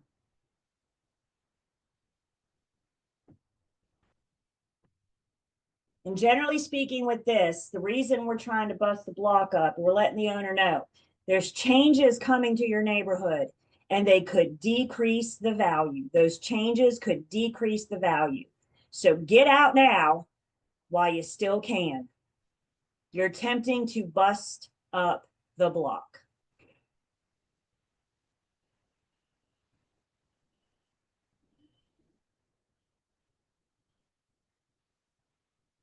If blockbusting is about the owner, then steering is about the buyer and the tenant. Steering is about the buyer or the tenant.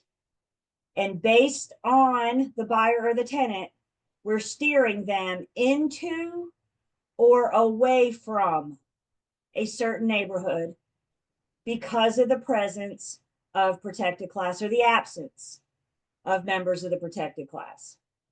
So you're looking at this person and you are encouraging them. You should live here, not here. I am steering them into or away from a certain neighborhood because of the presence or absence of a protected class. I believe I just said blockbusting and channeling. Cross that out. It's steering and channeling. Steering and channeling. steering and channeling. Everybody hear me? The big thing, you guys, block busting is about the owner. Steering is about the buyer and the tenant. We cannot direct people into or away from a certain neighborhood because you look like the people that live here, or you can't live here because you don't look like the people that live here. Remember, always stop and remember the big picture of fair housing. Everybody should be able to live wherever they want, as long as it's within their financial means. And I can't take a look at you and decide where you should or should not live. That's block busting or steering. Everybody with me? So if you want to live here and you have the financial means, let's go see it. It's that simple. So block busting is about the owner. Steering or channeling is about the buyer tenant. Everybody should have the right to live wherever they want, as long as it's within their financial means.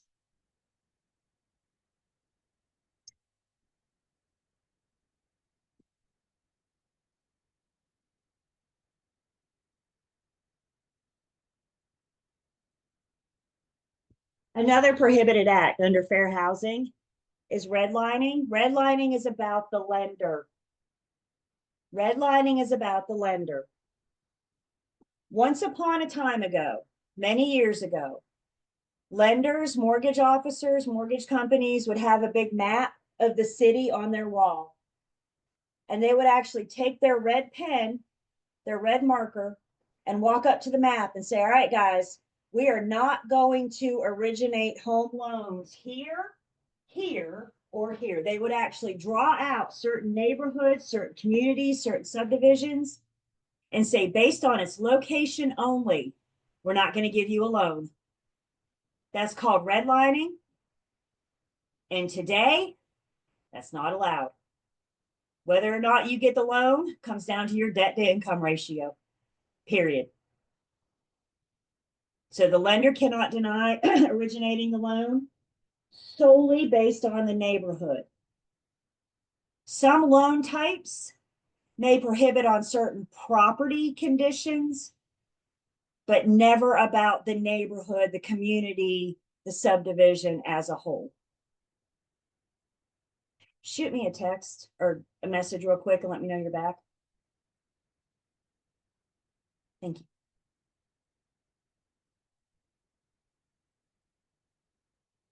So redlining is about the lenders denying or discouraging loans in an area just based on the neighborhood, based on the location.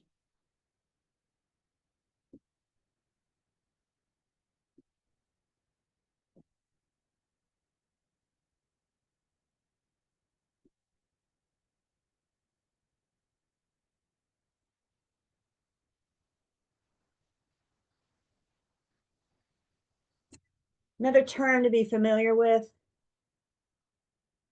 is disparate impact. This is a policy or a practice that has unintended consequences based on the nature of the policy, based on the nature of the practice. The unintended consequences are a negative effect of a protected class. Some rule, some law. It wasn't how it was designed, but now that it's in play, now that it's in motion, it has some kind of disparate impact, some kind of unintended consequences against a protected class.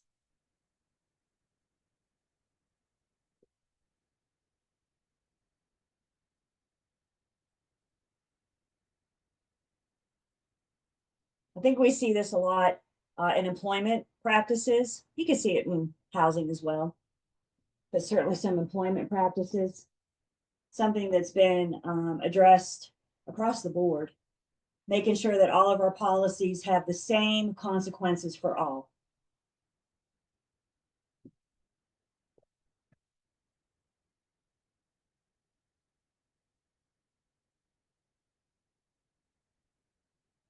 back to the landlord-tenant relationship, there's laws in place to protect the tenant from sexual harassment from the landlord. The landlord cannot demand sex or sexual activities as a payment for rent. The tenant has protections. Again, I got a whole unit dedicated to the landlord-tenant relationship, so we'll talk more about that relationship and what's protected. But specifically under fair housing, the tenant's protected from being sexually harassed by the landlord.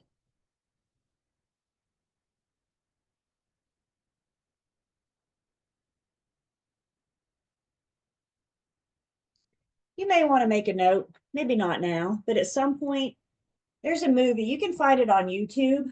You just go to YouTube and search A Matter of Place. It's a really good film about housing discrimination and what housing discrimination looks like today. And it may not look as obvious as what we're thinking it does. So this little movie does a good job. Again, I wouldn't spend your study time on it, right? But maybe if you have some downtime, maybe once you get licensed, you may just want to make yourself a note, because it does do a good job of kind of explaining those underlying effects.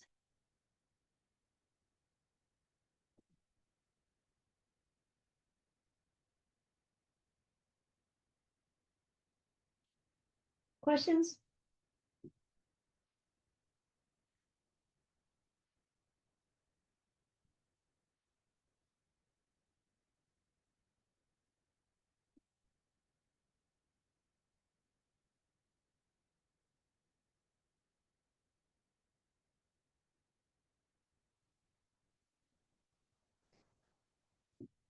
So let's talk about enforcement.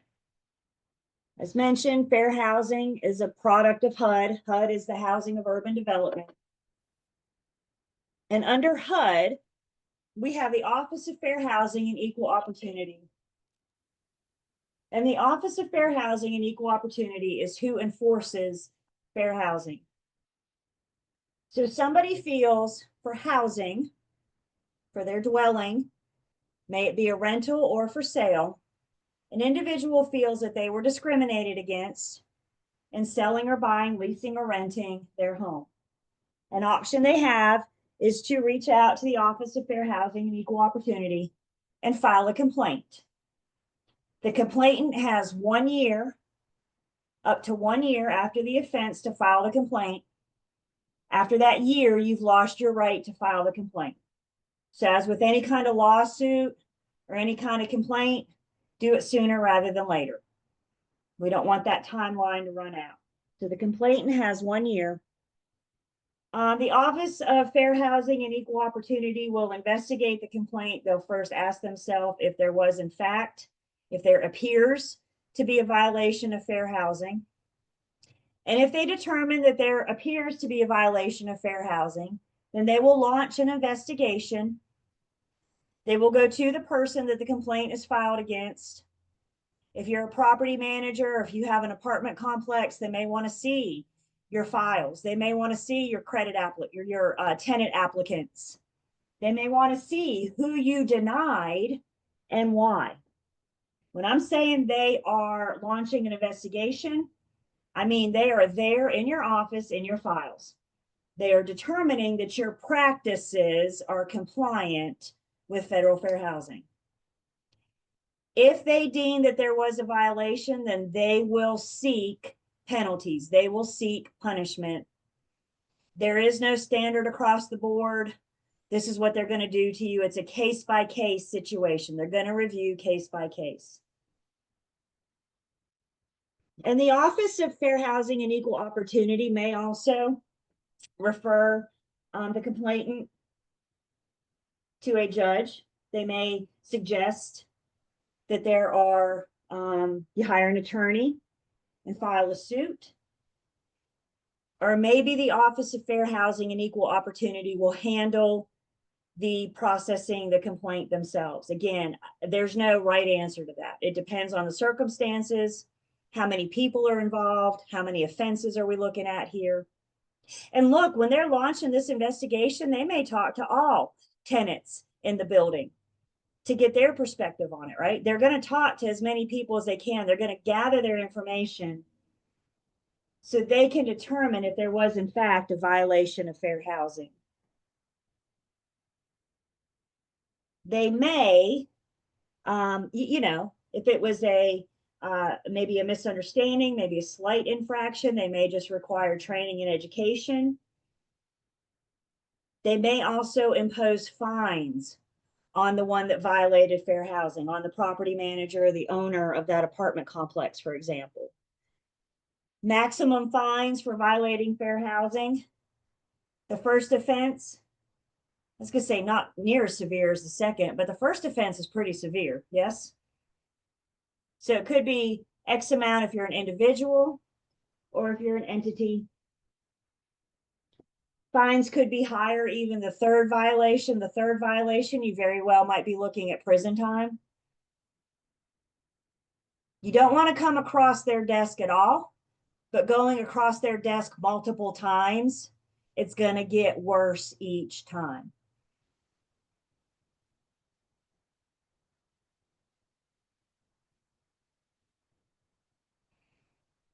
So up to 1 year to file the complaint. If they determine that we have a possible complaint, then they're going to launch their investigation. They're going to learn as much as they can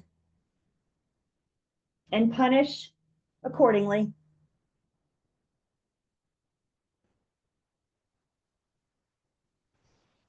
If it's a violation of race, if you were discriminated against by race, then they're going to require that you file a civil suit. So going to an attorney at this point isn't an option. If it's a violation of race, a civil suit will be required because, again, seriously, this is one of the oldest acts we still have in this country, and it's still very, very much well and alive today.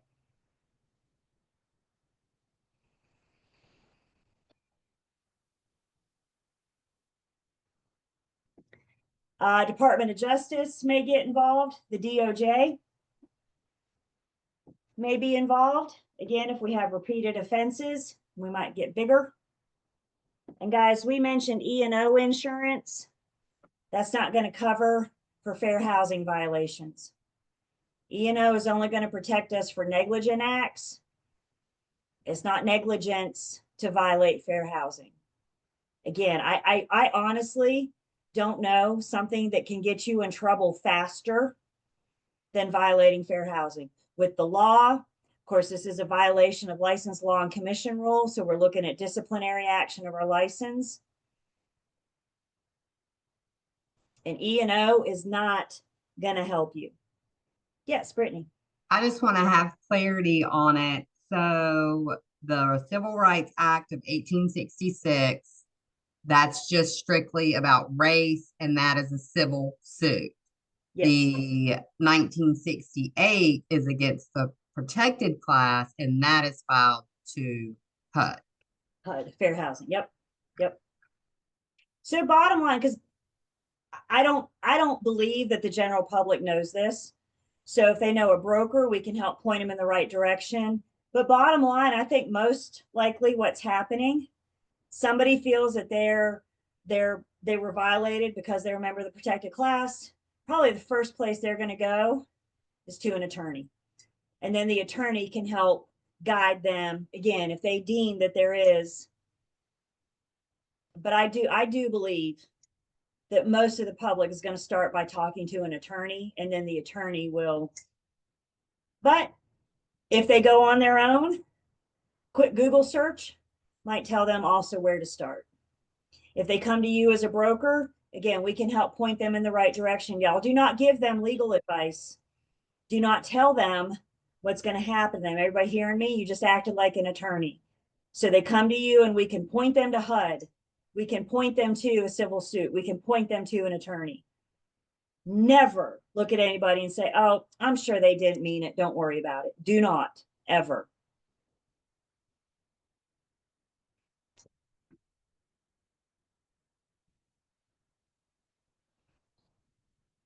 Switching gears just a bit.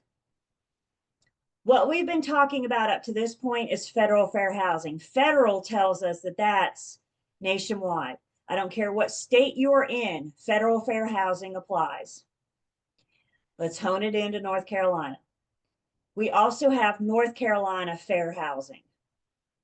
Let's start with some good news. In North Carolina, we have the same protected classes as fair housing. So in North Carolina, covered under North Carolina fair housing is fresh corn. Some states have more protected classes than fresh corn. Some states took federal fair housing. Maybe some states have political affiliation as protected class. But in North Carolina, we have the same protected classes as federal fair housing. So good news, fresh corn applies to federal and state. So then really the big difference between the two are the exemptions. We're going to do a nice side-by-side comparison. Put real estate aside for a second. Just pretend for 1 second that real estate doesn't exist. And a good rule of thumb, whenever you have conflicting laws, whenever you have conflicting rules, the more restrictive of the two will prevail. So as we look at the differences between fair housing and state, or federal fair housing and state fair housing, which one is going to apply in North Carolina is going to be the stricter of the two. All right, back to real estate. In North Carolina, some of these exemptions that we have, remember I said for fair housing, the FSBO and the for lease by owner cannot or can discriminate. North Carolina says no. Does that make us feel a little bit better?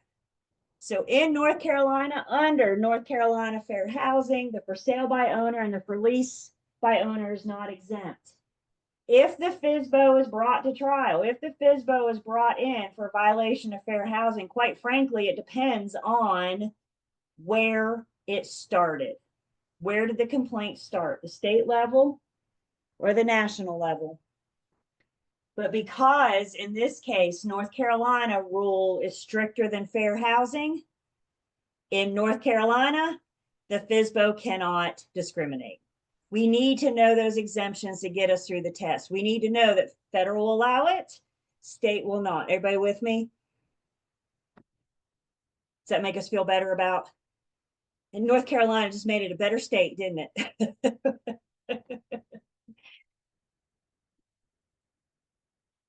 In federal fair housing, we said that if it's owner occupied, you can discriminate against who lives in the other unit. So you had that duplex and you lived in one. Federal housing allows you to discriminate who lives in the other unit. North Carolina is not as strict. North Carolina says whether the owner or a member of their family are exempt from fair housing. And again, if we're faced with the two, in this case, federal is more restrictive. And a lot of times it just depends on where does the complaint start? Did it start in the state level or did it start in the federal level? Which is another good reason to tell that person to contact their attorney. When they come to you and say, I feel like I've been discriminated against, what should I do? Y'all don't feel the need to whip out your pre-licensing book and begin to read this to them. The best thing we can tell them to do is contact their attorney and let the attorney take it from there.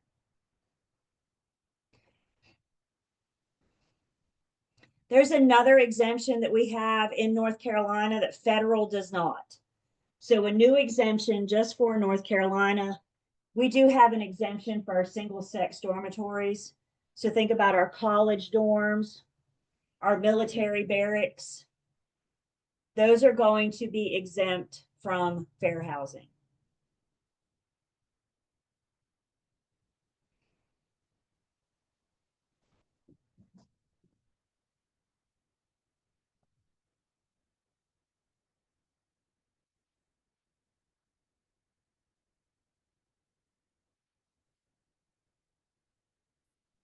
The other difference in the two is enforcement. So on the state level, fair housing is enforced by the North Carolina Human Relations Commissions. That's where the complaint may start.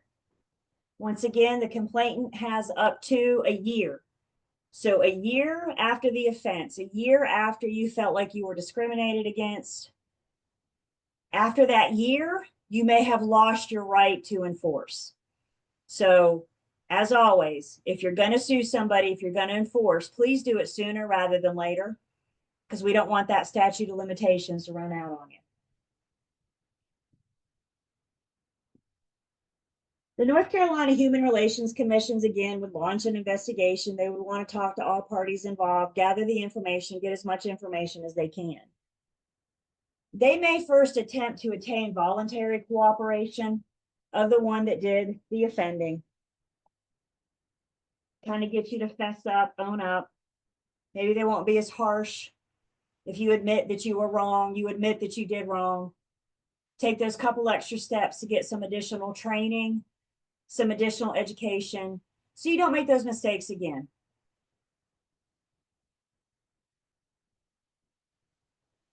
But if they can't get voluntary cooperation from the one that offended, then again, we may see you in court.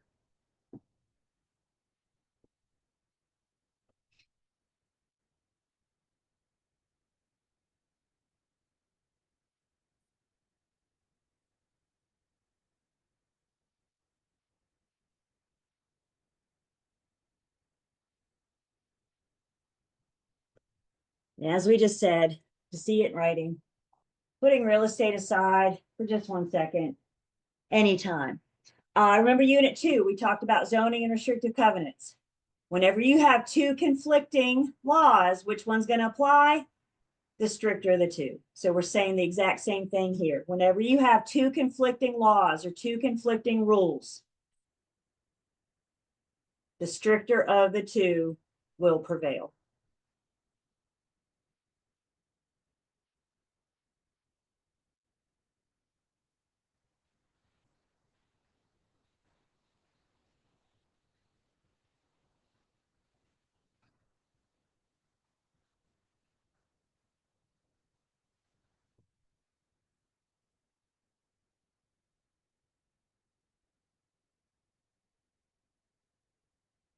Let's bring this home.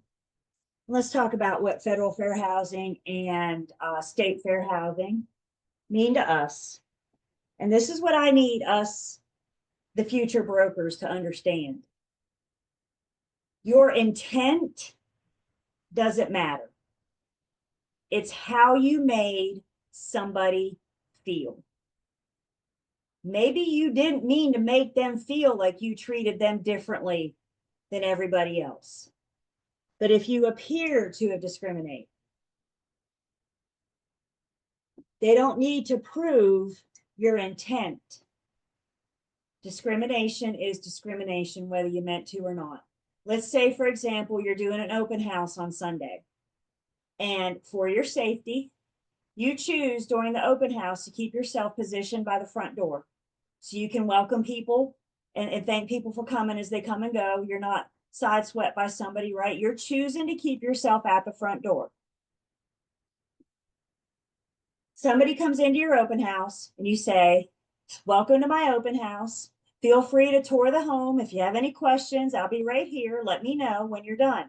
By the way, when you get to the kitchen, you'll find my open house registry and some fresh cookies. Please jot down your information and help yourself to a cookie. The next group comes in, welcome, tour, open house registry, and cookies. The third group, the fourth group. Well, maybe when the fifth group comes in, you're busy doing something. Maybe you're talking to somebody else. Maybe you're doing something on your phone. And you just look at them and say, welcome. And you don't mention registry. You don't mention cookies. Then the sixth group come in, register and cookies. Did you just make that fifth group feel different than everybody else because you didn't encourage them to sign your registry and have a cookie? Did you mean to? Probably not. But again, discrimination is not based on your intentions.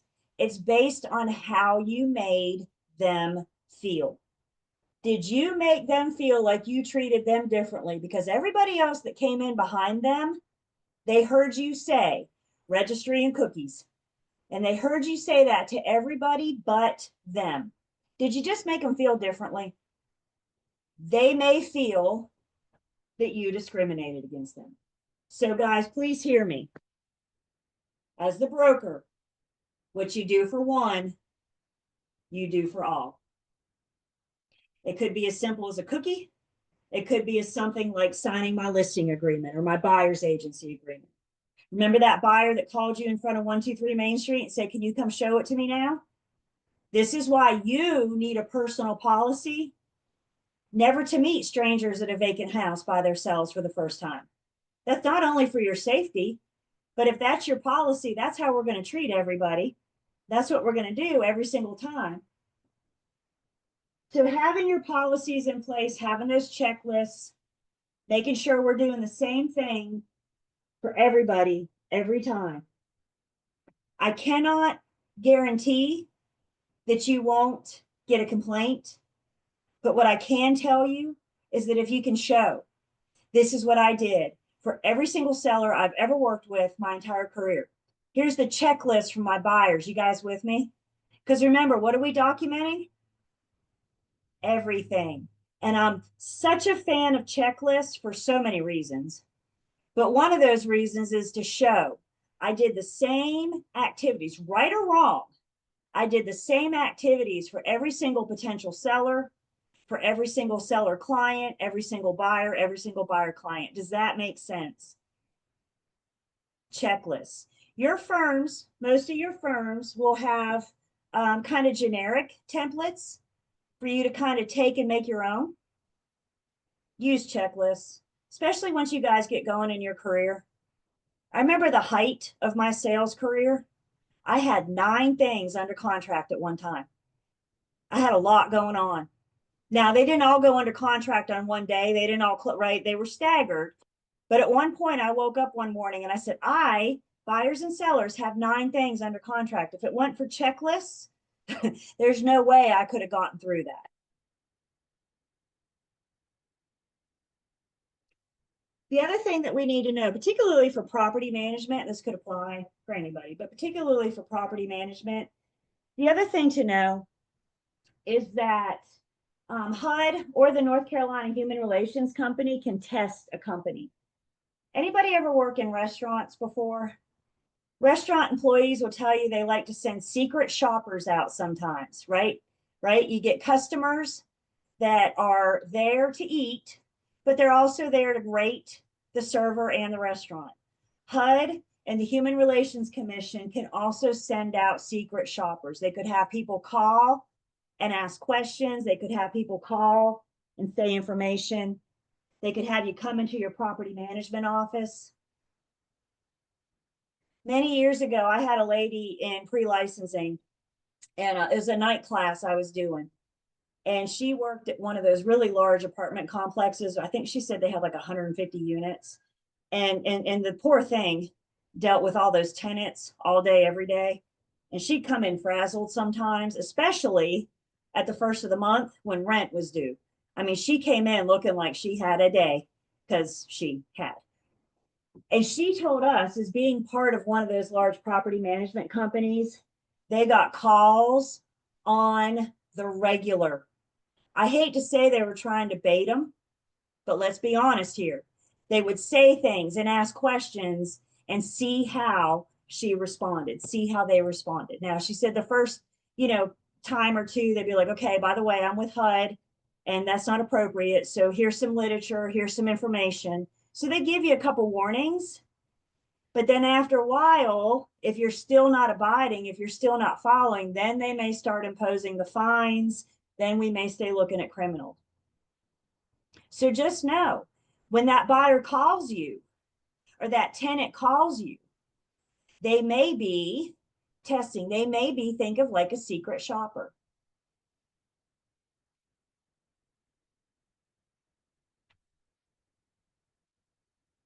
What we do for one, we do for all. Set up your policies, set up how you're going to work with people, and your firm, your BIC can help you with that. I don't want you to worry about that yet, but just know that that's where we're coming. Adopt checklists to show, like I said, right or wrong, you're still treating everybody the same. Questions, comments? I'm going to stop sharing just for 1 second while you guys are asking questions.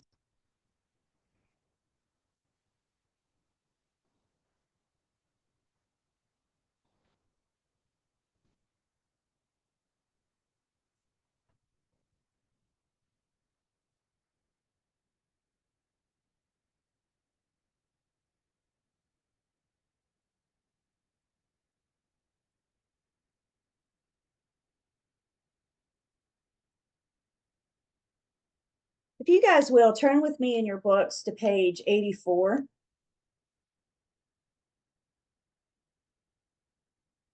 And page 84 gives us a little bit more information about some advertising guidelines. So you can kind of see on page 84, we have this nice little chart, and this gives us an idea of things that would or would not be allowed when we're advertising. Let me say this again, as our society evolves, as our dynamics change, as our demographics change, these advertising guidelines are going to change. So for example, on page 84 under permitted, that first block there, one thing you see under permitted is master bedroom. Just since the publication of this book, many MLSs have done away with that verbiage of master bedroom. The Triad MLS today refers to it as the primary bedroom. Some may refer to it as the owner's suite. So when I say fair housing is always evolving, I mean just since this book was published in 2022, we're starting to see changes. When it comes to advertising, fair housing has guidelines. And one thing they do is offer us a bunch of words. And the words say, if you're using this word inappropriately, it could be seen as a violation of fair housing. And probably, I don't know, 2 or 3 years ago, MLSs across the country started implementing a software. And now when I put information in MLS, if I hit one of those words, it gives me a warning. And it doesn't say you can't use this word. It just says, make sure you're using this word appropriately. For example, when they first implemented this software, I put listings in for the team, and we work with a handful of builders. And I was putting a listing in for one of our builders. And in the remarks, I typed white kitchen cabinets. And they highlighted the word white. Again, they didn't tell me I couldn't use it, but they said, just make sure you're using this word appropriately. Can I use the word white to talk about the kitchen cabinets? Sure. Can I use the word white to talk about the people or the neighborhood? No. So they're not saying don't use it. And it's actually helpful. It's very eye-opening. And it's actually very helpful. It makes you stop and think. They did not let me put my listing in, but they just wanted to make sure that I was using those words. Before the software, Fair Housing published, and I'm going to say it's, I mean, they would have had a publication, just a list of words to be careful with. And I'm going to say the first time I saw that list of words was probably 12, 15 years ago. And 12, 15 years ago, it was like 24 pages of words that, if used inappropriately, could be a violation of fair housing. So I'm glad they gave us the software, because that was 15 years ago. I don't know how many pages that is today, but they have the software that automatically highlights those words.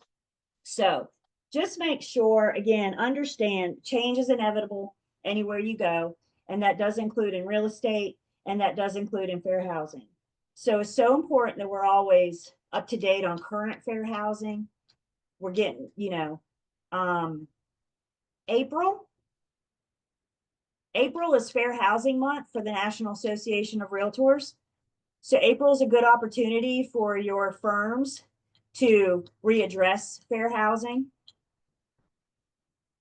I also know the National Association of Realtors, they have a pretty cool simulator. You guys remember those Choose Your Own Adventure books? So the simulator is kind of like that. You are the broker for a fictitious town called Fairhaven. And as the broker of Fairhaven, you're meeting people, all sorts of people. And you get to a point where you have to choose your response. And based on your response, they're either going to take you to the next level or they're going to take this as an opportunity for an educational moment.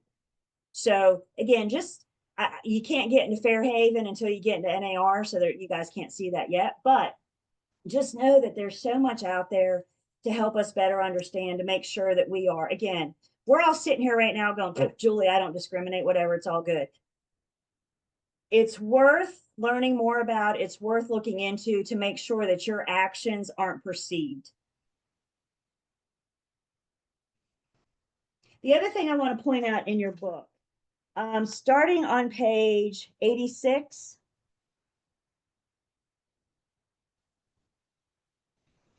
so 86, 87, and 88, even on page 90, there are scenarios, there are examples. Many of these are real life situations. So being familiar with the scenarios is going to help us better understand fair housing. So I suggest looking at those scenarios, looking at those examples. And again, know once you get licensed, once you get out, you're going to have a lot more, and it will be continued training, continued education on fair housing. Whenever they have a major change, like in 2021, when they adopted sexual orientation and gender identity, it was in our CE class, it was in our sales meeting. We knew about it because we were up to date on what's going on. Stay current.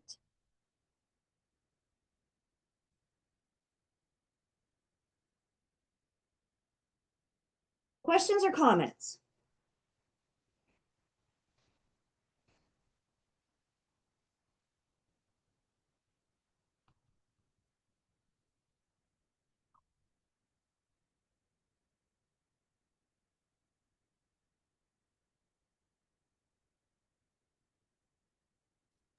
And I have a again, you guys, question. it's about educating the public, helping to educate the public. Joni, I'm sorry. No, you're good. So I work with a management company, and the home just sold, and they're fixing to go under contract. Well, before that happened, guests had reported a concern about one of the showers not working. When I let the owner know, he said since it was fixing to be under contract and be closed on Wednesday, and they did their own inspection, they didn't mention nothing of it. Does that have to be brought up in it, just for curiosity on my side? So this takes us back to the owner doesn't have to disclose, right? So hope maybe that was discovered in the home inspection. When in doubt, disclose. If you, the broker, once you're licensed, if you knew that didn't work, then we have that duty to disclose. But yeah, if the shower doesn't work, hopefully that's something that hopefully they got a home inspection, and the home inspection would have brought. He said that they up. did. Okay. Yeah. So from the broker level, once you're licensed, when in doubt, disclose, always. But remember, North Carolina, caveat emptor, this owner doesn't have to disclose much, and they definitely don't have to fix anything.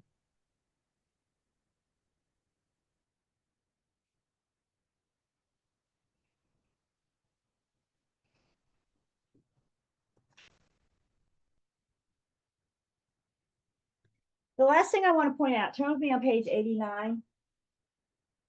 We're going to talk a little bit more about the Americans with Disability Act, or ADA, when we get to Unit 13, but it's mentioned here, so I do want to bring it up. I hope you've been hearing me, and this is so important. Please write this down. Federal fair housing is about the housing. It's about the dwelling. It's about where we live. ADA is about the public accommodations. Federal fair housing is about where we live. ADA is about the public accommodations. ADA says that everybody should have the same public access. ADA only applies to employers, to companies with 15 or more employees. Write that down. ADA only applies to companies with 15 or more employees. And if your company has 15 or more employees, what ADA says is that we need to allow everybody, generally revolving around handicap or disability, we need to make public accommodations available to everybody. So federal fair housing regulates where we live. ADA is about those public accommodations. So let's go back to one of those really large apartment complexes. You got 150 units. Don't you probably also have a pool, a tennis court, a clubhouse, a parking lot? Don't you have places where people live and other public accommodations? Those large apartment complexes have to make sure that they're abiding by both federal fair housing and ADA. ADA if they have 15 or more employees.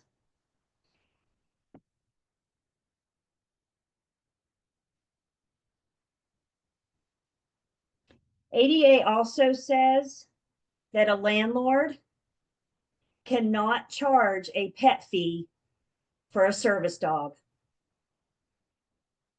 Service dogs are allowed, service animals. And y'all, service dogs are different than emotional support animals. ADA only recognizes service dogs.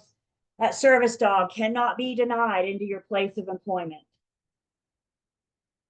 So if somebody shows up with a service dog, and guys, it's so sad, but do people take advantage of this? All the time. You could probably go to Amazon and get a vest for your dog this afternoon and say, look, I have a service dog. People take advantage of it. And employers under ADA you can't ask a bunch of questions. We got to accept the dog. Now, if the dog comes in and starts acting up, it's jumping up and down on customers, piddles on the floor, that's not how a service dog acts. We can ask them to leave. But if you have 15 or more employees, I cannot deny that service dog. What type of animal or animals we allow in the dwelling is going to be up to the landlord or the property manager. Fair housing doesn't cover animals. ADA covers service dogs. And you cannot charge a pet fee for a service dog because it's seen as an extension to the person with the handicap or disability. A service dog is seen through ADA's eyes as no different as a cane or a wheelchair.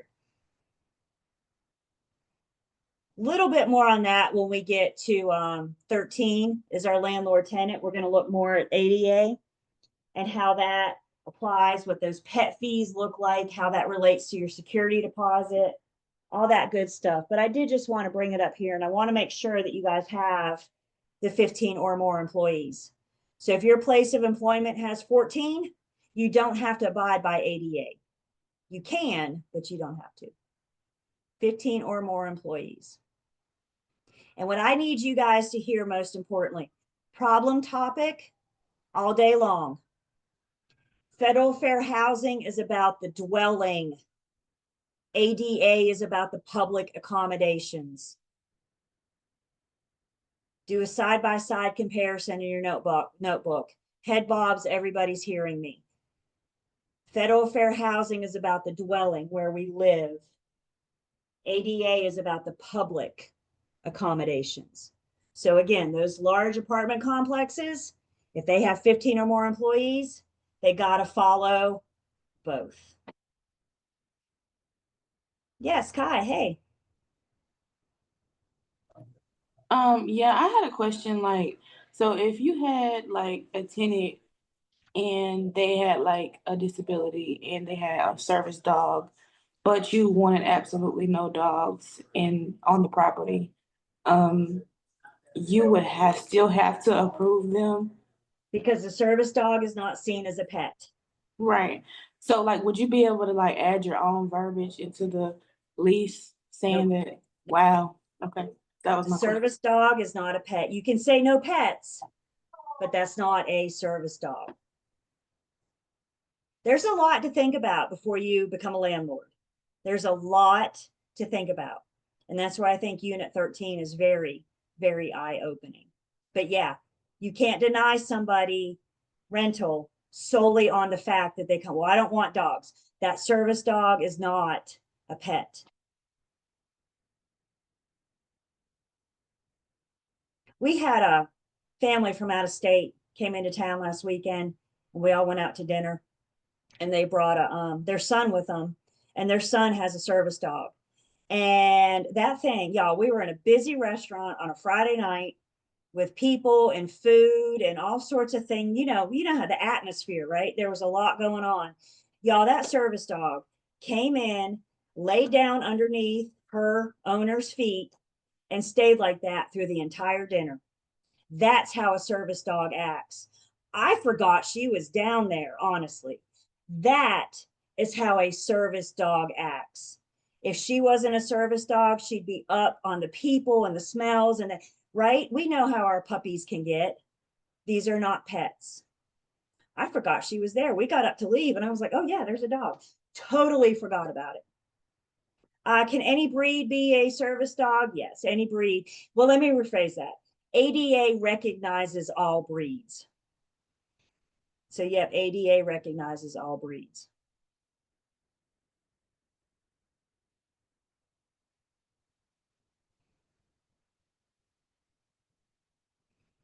Okay, so again, more on ADA. I just want to bring that up because I like the comparison with it and fair housing. So we all have that written down, probably more than once. And that's not a bad thing, right? It's the power of repetition. All right, let's take a break. When we come back, we are switching gears. We are heading into Unit 5, and Unit 5 is all about measuring. So let's take 10.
back.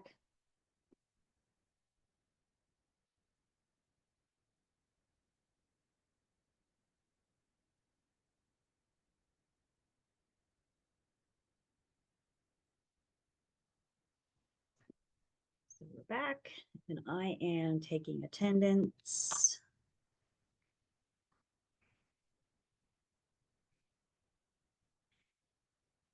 And the next section, jumping right into Unit 5.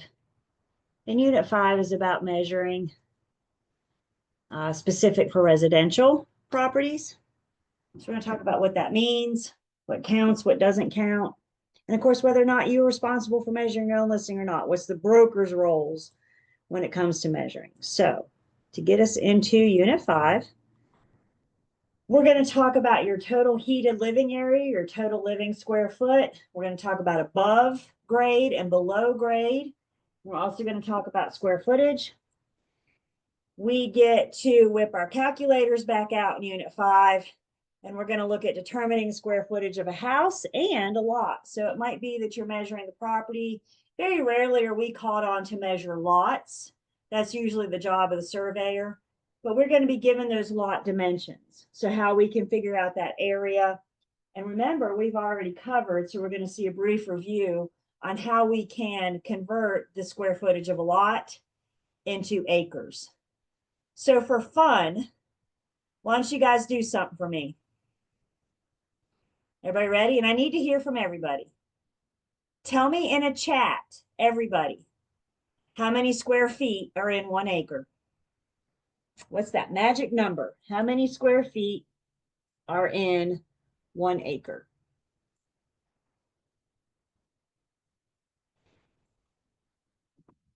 And if you don't know, say IDK.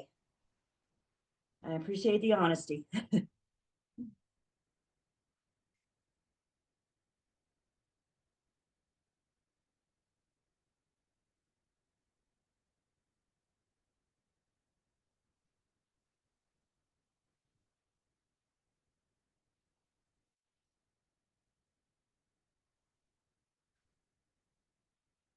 Everybody in?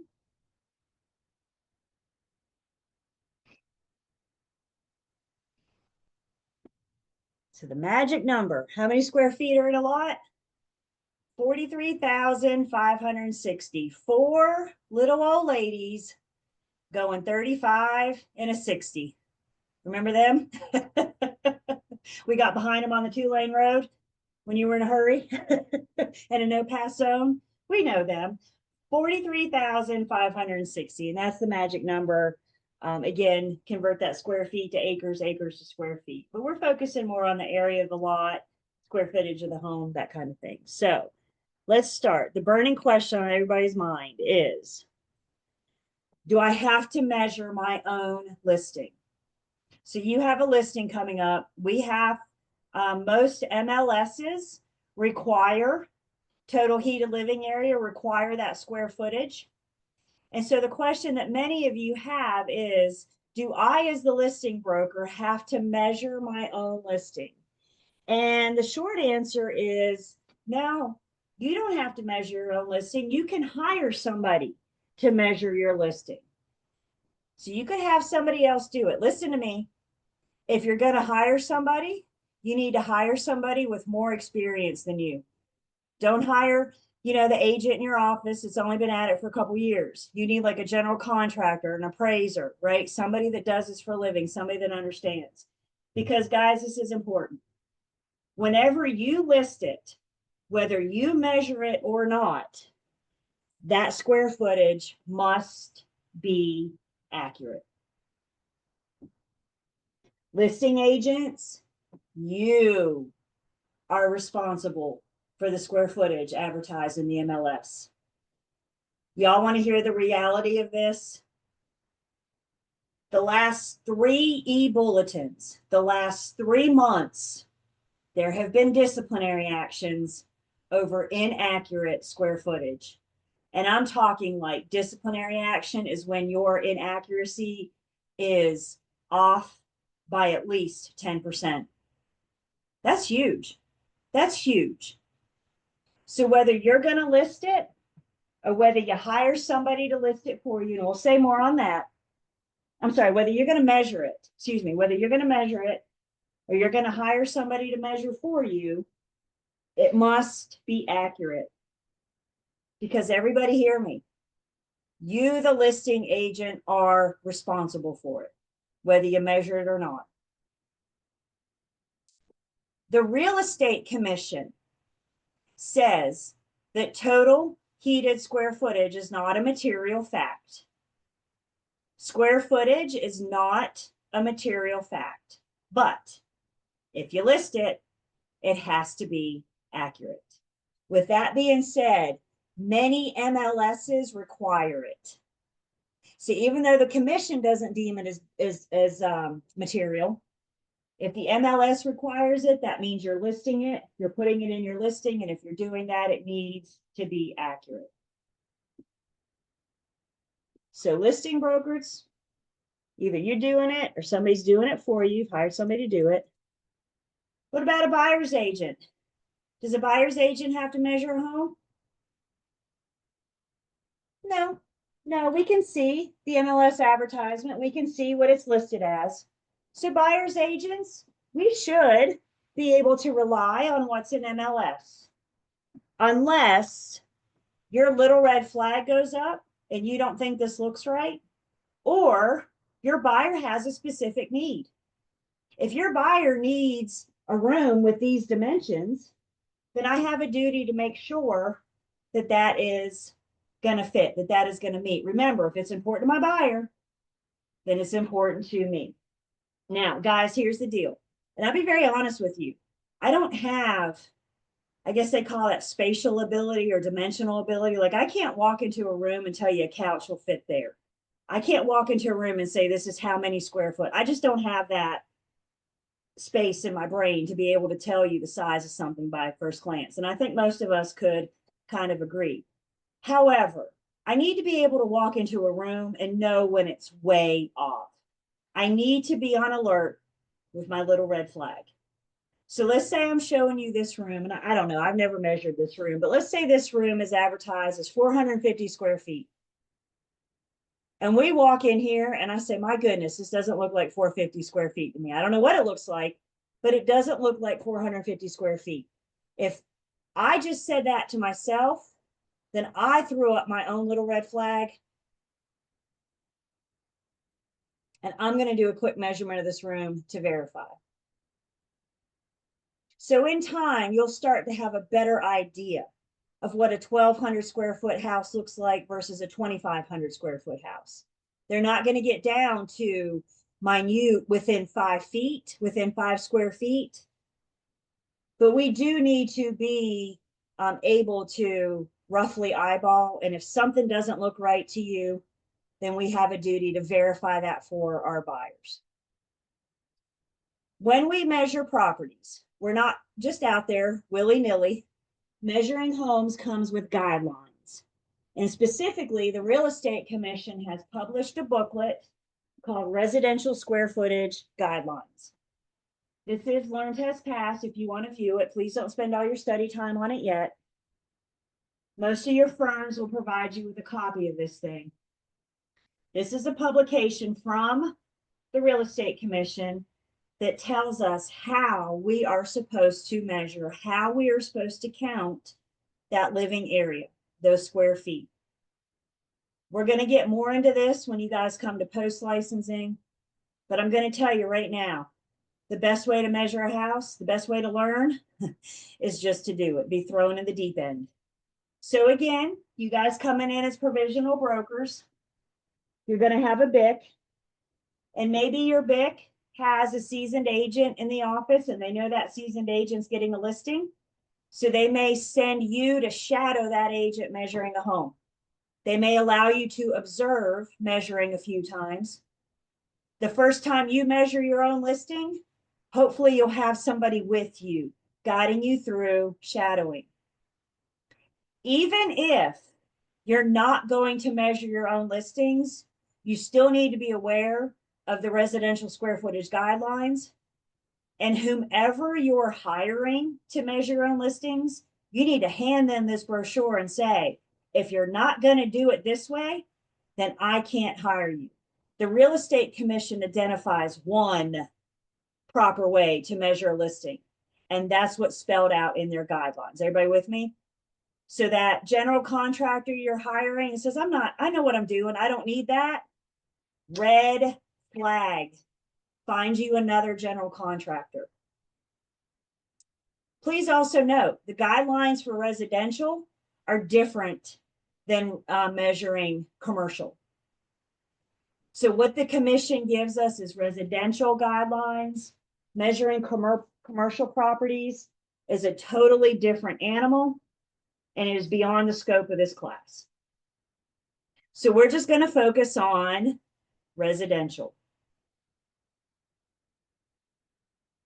Other questions you guys are asking yourselves right now. I know you guys. Other questions you're asking yourselves right now. Well, can I just look at the tax records? Can I just look at the blueprints? Well, Julie, if this has been in MLS before, can I just look up what the previous broker put in MLS? What do you think the answer to all three of these is? No, no, and no. Tax records are very rarely accurate. Tax records, the square footage promoted in the tax record is very rarely correct. Builders' blueprints are close, but they're not built exactly. There's room for error. There's variations. And then previous listing, no, you can't take somebody else's work. Somebody else already listed this. You need to either measure it yourself or hire somebody to do it using those residential guidelines. Another reason why we are involved in the measuring process, it might help me identify potential issues. When I say the tax records aren't accurate, I mean, they're close, but they're not spot on. But if the tax record is way off than what I measured, I mean, way off, then there's a really good chance we're dealing with unpermitted space. The tax records don't know about this space. You and I are measuring it. We're off by a whole room, or we're off by a whole finished basement. So one way we can identify potential issues, look at the tax record and then measure it and then compare the two. And if they're way off, more than likely what we're dealing with is unpermitted space. The tax record can only identify what they know about.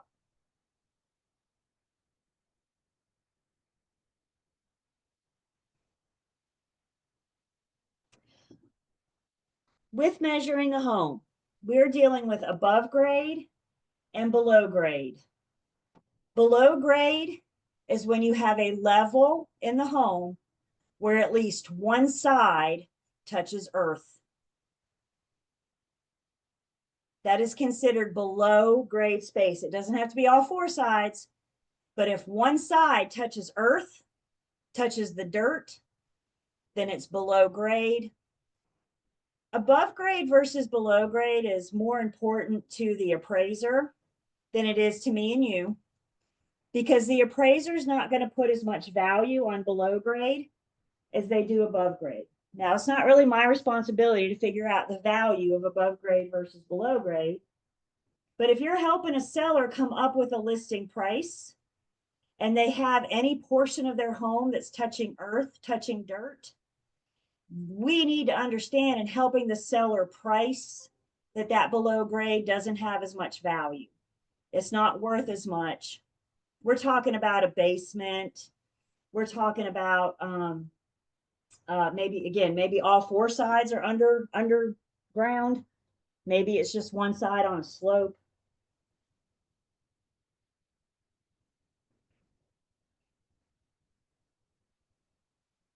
So the residential guidelines, first thing they do is define what counts as total living area, also known as heated living area, also known as total heated living area. And the guidelines spell out what I can and cannot include in my total living heated area. In order for me to count it as square footage, as heated living area, total heated living area. In order for me to count it, we must have three things. Number one, that space has to be heated by a permanently installed heating system. Please note that word says heat. It does not say AC. Air conditioning is a luxury. Heating is required. So it's got to be heated by a permanent heating source. You can't plug a space heater in a room and say it's got heat.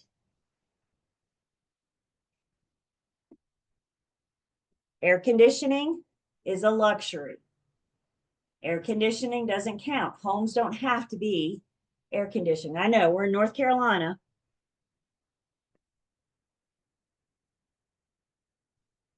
The second piece, it's got to be heated and it's got to be finished. It's got to be finished according to generally acceptable building practices, construction practices. I have to have floors, walls, ceilings. We can't be looking at studs or rafters. We can't be looking at unfinished space. If you are looking at unfinished space, then it doesn't count in my total living area.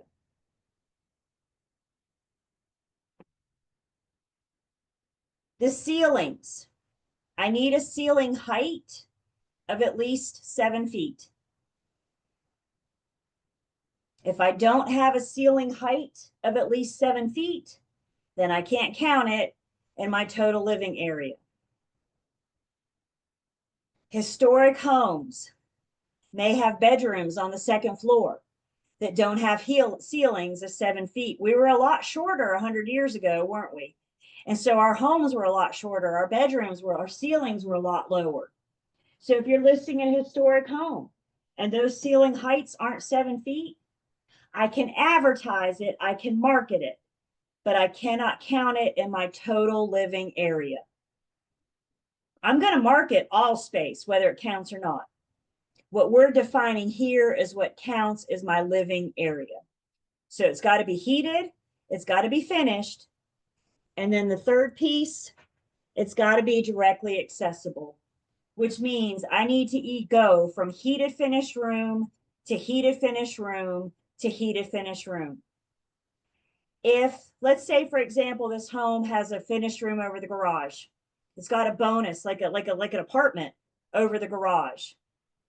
And if in order for you to access that apartment, you have to go through the unfinished, unheated garage, then it's not directly accessible and I can't count it.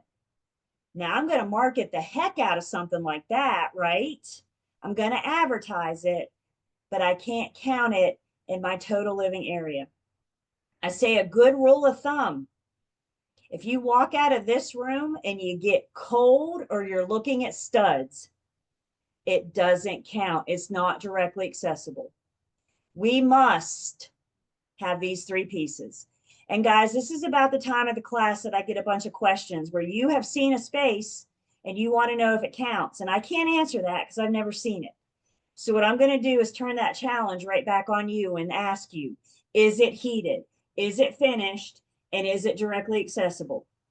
And if you can say yes to all three, then it probably counts.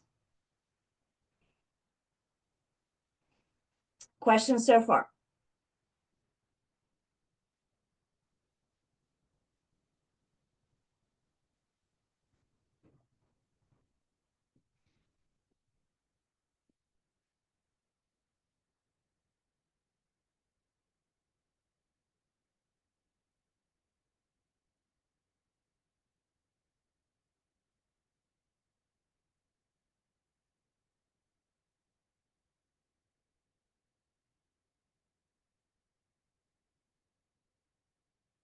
So when we measure, when we're getting that living area, that total heated living area, we're always going to start outside. So you usually have a cloth measuring tape, and you can go from corner to corner, corner to corner, corner to corner. Start outside and get everything under the roof. And then you go inside and deduct what doesn't count. So you go inside and you measure the garage and you deduct it. Or you measure the space that's not heated, not finished, not square foot. That gives you your total heated square footage. So we start outside and get everything under the roof. And then we go inside and deduct what doesn't meet those three criteria, what doesn't have those three things. Again, the Real Estate Commission says square footage isn't a material fact. They don't require it. But if your MLS does, at a minimum, you need to get the total living square foot, the total living heated area. It's up to you and your sellers if you put in room dimensions or not. What's the room dimension of the kitchen, of the bedrooms, the dining room, the living room? Those are not required. But doesn't that help sell a property? Doesn't that help a buyer see what's included to have those room dimensions? So it's often practiced as a way to help sell the home. But the only thing required in most MLSs is the total living area, the total heated square footage.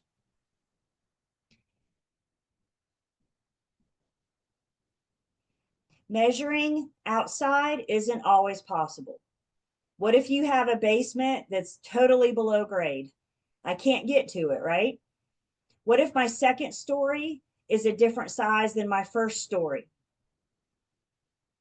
If you can't measure outside, then we're going to go inside.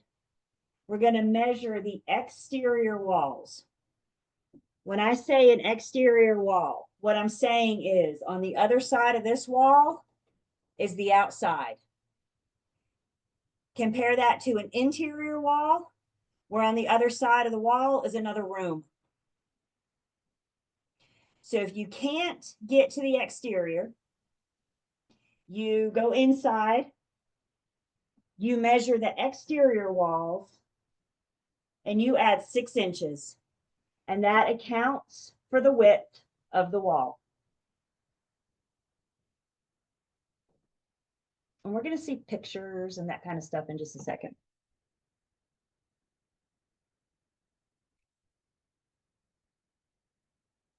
The exception to this rule are condos. If you're measuring a condo, we measure inside, the exterior wall inside, but we're not going to add 6 inches. Because remember, condo owners own from sheetrock to sheetrock, paint to paint, wall to wall, however you like to remember that. So when you're measuring a condo, you always measure inside and do not add 6 inches. And as long as it's heated, finished, and directly accessible, a good rule of thumb is if you can walk on it, you can count it. So for example, cathedral ceilings. Cathedral ceilings could be 2 stories tall, which means the square footage on your first floor is going to be more than the square footage on the second. You don't have all that space on the second floor because you have a 2-story ceiling. Sometimes you may see homes with a bay window. A bay window kind of juts out from the home. It's usually maybe in the breakfast room or the dining room. Some bay windows you can walk out on. Some have a bench for you to sit on. If it's a bench, I can't walk on it. If I can't walk on it, I can't count it. But if it has a floor, finished, heated, directly accessible. So again, you guys are going to be shadowing. Please shadow as many as you can, even if you're not going to measure. If you're not going to measure yourself, that's awesome. But you still need to know the process. You still need to be aware. So shadow with a couple people, know what's up. Because, as I've said, and again, you guys, have I been reminded for the last 3 months, the last 3 e-bulletins, square footage has been a disciplinary action. Does that mean something? To me, it does. So make sure whether you're going to measure or not. And I'll be honest, I could take all the agents that I know and I could almost split them up 50-50. Half the agents I know measure their own listings. The other half I know hire somebody. The only thing you're going to do wrong is if you don't follow the North Carolina residential guidelines, square footage guidelines. So what about stairs? Stairs are going to count on both levels. So if you're measuring stairs from where they descend, the stairs themselves would almost be considered a second floor. And then there's space underneath the stair that would be your first floor measurement. So stairs count twice. I have the stairs themselves. I'm not an artist, but if you guys can humor me for a second, can we all see stairs? Humor me. Yes, Julie, best staircase ever. So we see stairs, right? So if we're measuring stairs, I'm going to count the area underneath because that's my first floor. But then I'm also, if you can visualize putting these stairs on a hinge, they would also count as the second. If I could fold the stairs up, I would have something I can walk on the second floor, and I would have something I could walk on underneath, something underneath the first floor or underneath the stairs for the first floor.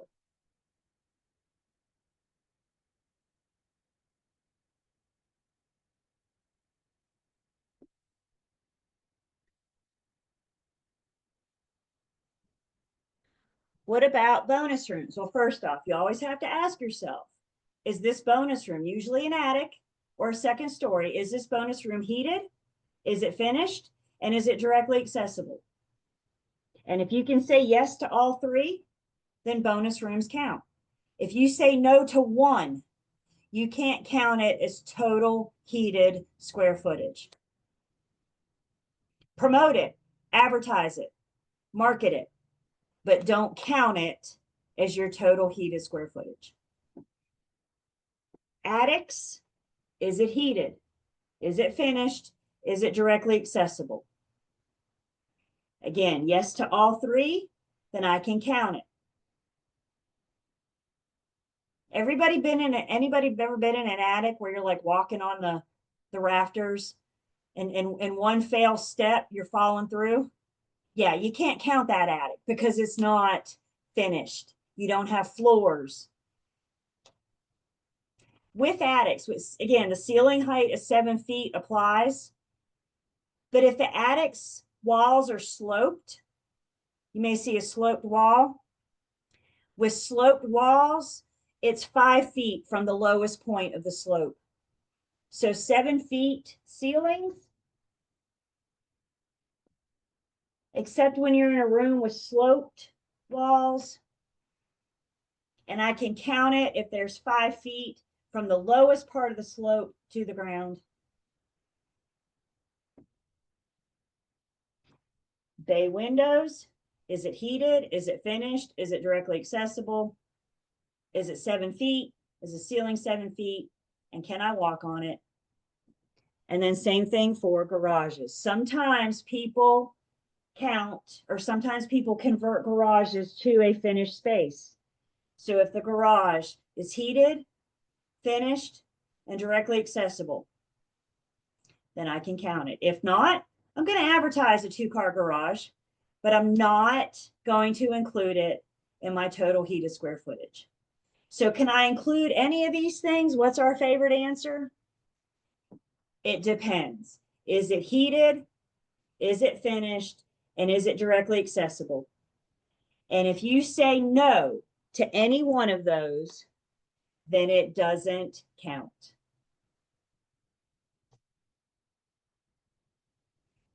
Questions so far?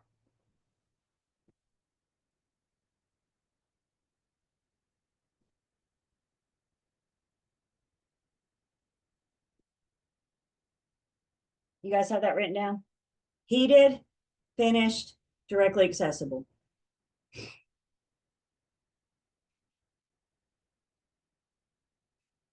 So again, we start outside and then we go inside and make adjustments. If there's a garage, or maybe there's part of the porch that kind of shoots into the living room a little bit. So the living room's not a perfect square. You got some of the porch jutted in. Then I can't count. So we're always going to start outside and then go in and deduct anything that doesn't count.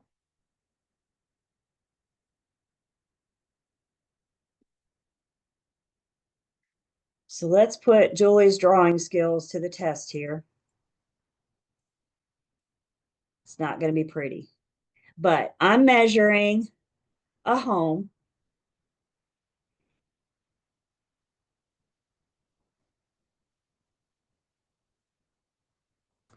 And let's say this is the garage. And then there's a porch where part of the porch goes into the living room. So this back here is the garage. This is the porch. So again, when I'm measuring this property, I'm going to start outside. And I'm going to measure from corner to corner to corner. I'm going to go the whole way around the perimeter of the home. Maybe I can get across the porch. Maybe I need to include that. But I'm going to start outside, going from corner to corner to corner to corner, getting my measurements.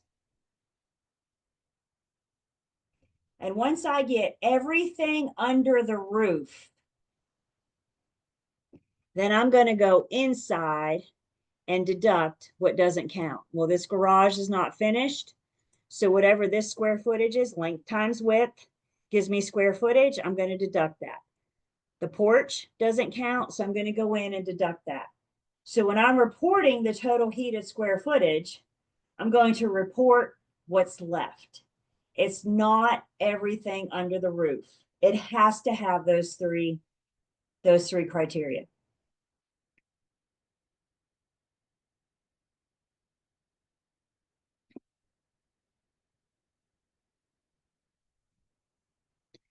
We also said there may be times where the first floor, I mean, if you have a 2-story home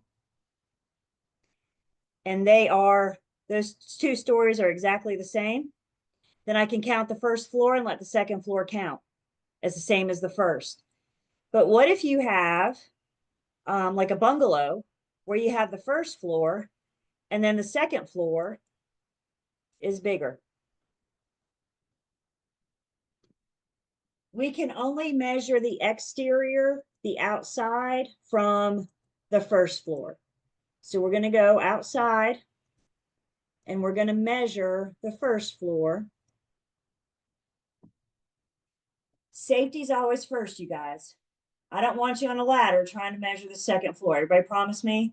So with safety being first, the only way to get the measurement from the second story is now we have to go inside and measure those exterior walls. And then we're going to add 6 inches. And that 6 inches accounts for the width of the wall, the sheetrock, the insulation, the exterior siding. Again, the exception to that is a condo. With a condo, you don't add those 6 inches because a condo owner only owns from sheetrock to sheetrock.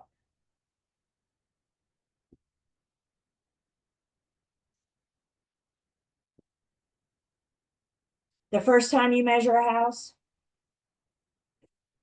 you're going to feel like it takes forever. I remember the first house I measured, I took a general contractor with me, and I'm like, oh, it's going to be easy. Y'all know he didn't touch nothing. He just stood behind me. He was the most patient. He is the most patient man. And I'm not kidding. We were there the better part of the day. At one point, I was wondering if we were ever going to get to go home. So patient. I was like, well, we might as well just move in because we're never going to get this thing measured. The second home I measured was better. The third home I measured was better, right? The more you do, the better you get.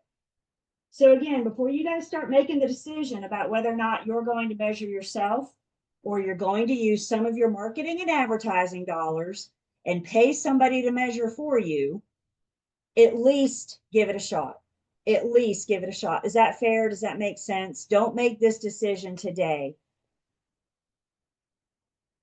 Your firm may have people that they recommend. I tell you, there's a whole lot of companies popping up that'll do your measuring, they'll do your pictures, they'll do your drone footage.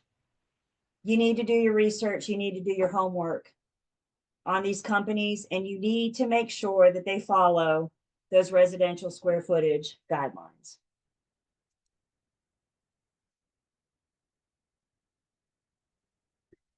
So to count as heated living area or total heated living area or total living area, you're going to see it phrased several different ways.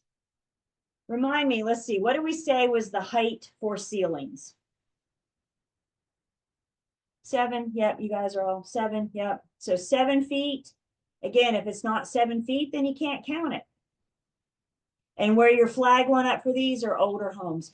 Construction standards were different even 30 years ago, not alone 100 years ago. So as construction standards change, some homes may not make the cut. So I need a ceiling height of at least 7 feet. And the exception to that would be with sloped ceilings. So you have a sloped ceiling, in which case what we're saying is the height at the bottom part of the slope needs to be 5 feet.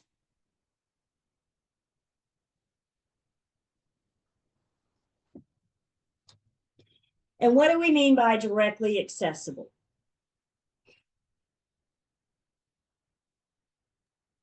Passes through heated, finished space. That's it. You go from heated finished space to heated finished space, it's directly accessible. You may have, let's see, we talked about the finished room over the garage.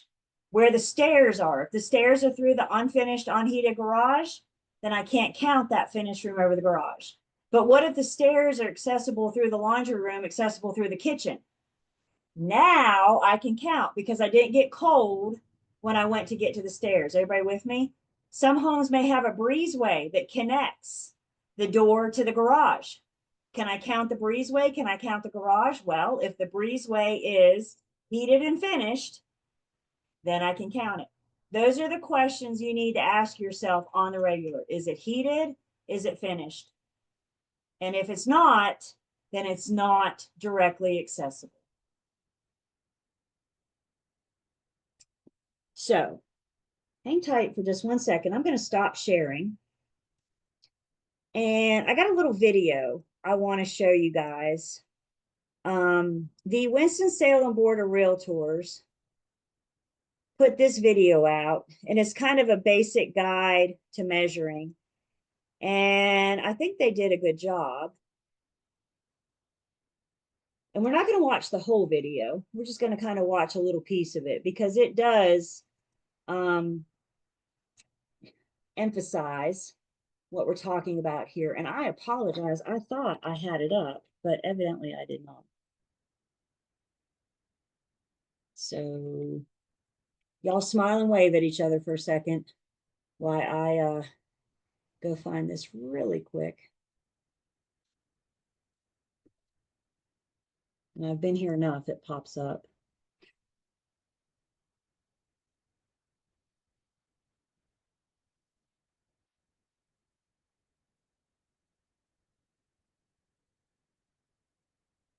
Or it used to. Here it is. Okay. With this video, there's actually 5 videos in the series. There's actually 5 videos that make me hungry in the series. But we're not going to look at all of them. We're just going to look at one. And the one we're going to show, again, we're not going to see the whole thing, but it just kind of gives us that's not it. Or is it? That doesn't look right.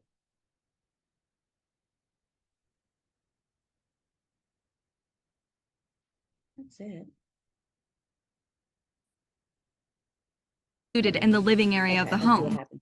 All right, so the one we're getting ready to see By the Winston-Salem the one we're getting ready to see just gives us like an overview. And there's other videos in the series. So if you want to watch about like measuring specific styles, like a ranch home versus a 2-story versus a split level, something like that. So it gets a little bit more in depth, a little bit beyond the scope of this class. So I do want us to see the part of the video that relates to what we need to know. I'll be happy to throw this link in the chat. So if you guys want to watch the whole thing, you're welcome to. But again, let's just for now stay focused on what we need to know for our tests. And then you can learn more about it once you get your license. Fair enough? Could you guys hear that? Did the sound work? Okay. So let's watch some of this video, just reviewing what we just talked about. Home Measurement Fundamentals is brought to you by the Winston-Salem Regional Association of Realtors and Piedmont Federal Savings Bank. Any discussion of a home starts with two fundamental questions. The first, of course, is, where is it? That question is always closely followed by, how large is it? As you probably know, that's a really important question, and it's the subject of this video series. There are 5 videos overall, with this video tackling the details of what space or square footage should be included. The remaining 4 videos show you how to apply what you will learn in this video to homes of varied construction and architectural styles. There are a number of fundamentals that will impact your work in measuring any home regardless of its style. Let's get started. The valuation of a residential property is directly impacted by the size of the house. Potential homeowners make decisions based on the sizes of homes they are considering. An inaccurate home measurement can lead to a valuation that is wrong, and to incorrect decisions being made by potential homeowners who rely on those measurements. No one wants that, of course. Calculating the accurate size of a home requires a disciplined and technical process. The size or portion of a home that matters most is its living area. This is sometimes called heated living area or heated square footage. A clear understanding of what is and is not included within the living area of a home is critical. The living area of a home is the space that will be occupied by the homeowner. As you've probably guessed, the living area does not include all of the space that is under the roof of the home. First off, the living area must be heated with a permanently installed heating system that makes the space suitable for living year-round. Neither a portable heater nor a fireplace is considered permanent heating sources. In addition, the living area must be finished with walls painted and floors covered. The living area must also have a ceiling height of at least 7 feet, except under beams and ducts where the ceiling height must be at least 6 feet 4 inches.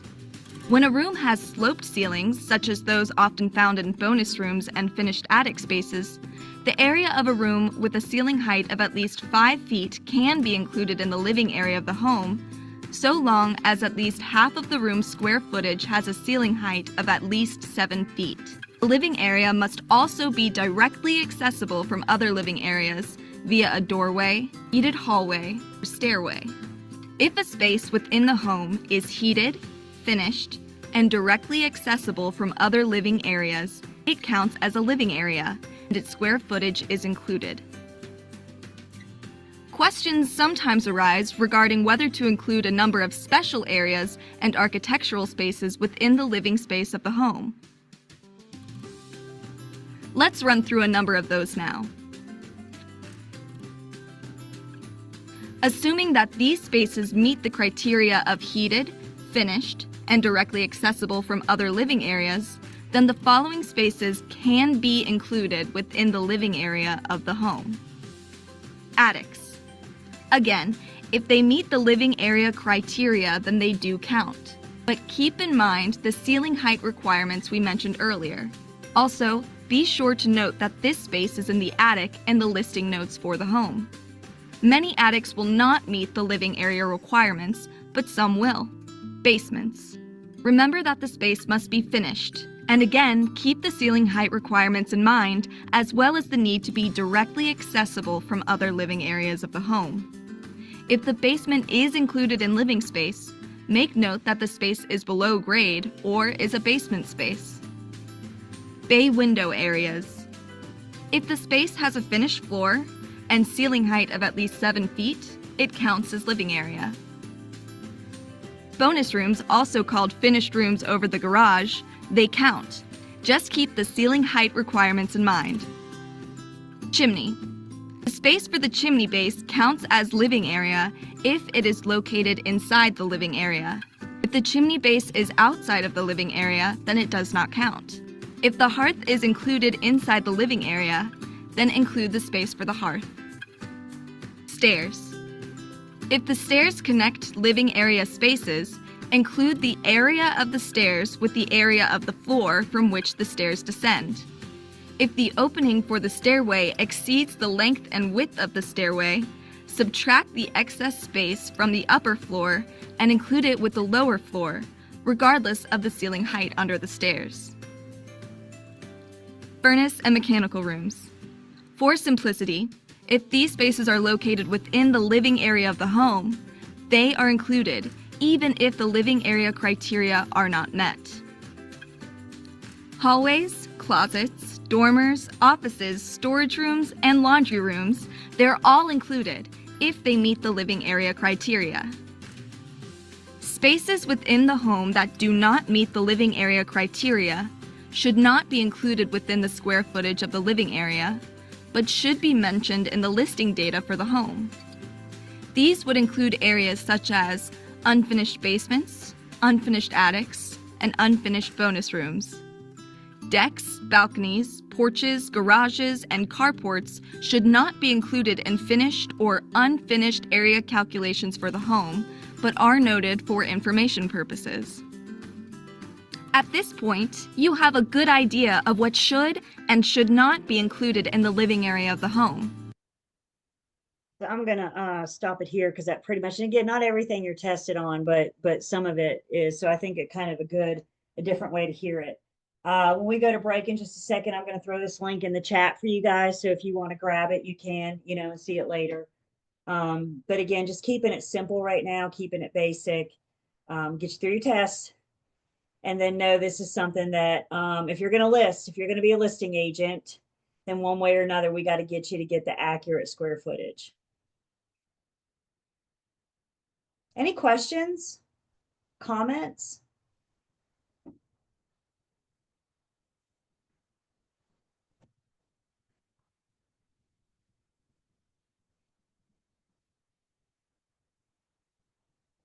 Yeah, it's, it's not for everybody. I mean, there's things, not everybody's yard is kept neat, So one of the first pieces of advice I got when I went into sales, rubber boots, because things slither and scurry. You're in bushes, that just do it. So, like I said, not everybody's yard is as kept and manicured as others. So if you're measuring, yeah, you could be out there. So get you some rubber boots so you're not stepping on things that you don't want to step on. It's a process, you guys. So, quite frankly, it comes down to time versus money. Do you want to use your time or do you want to use your money? But one way or another. Now, a common question I get is, well, can't the seller just pay for that? And you could ask the seller, you could tell the seller that I require you to pay for your own measurements. But if you're in competitive listing appointment, how does that go for you? How does that look for you? If I'm offering to measure and you're not, and you're going to charge the seller, everybody with me?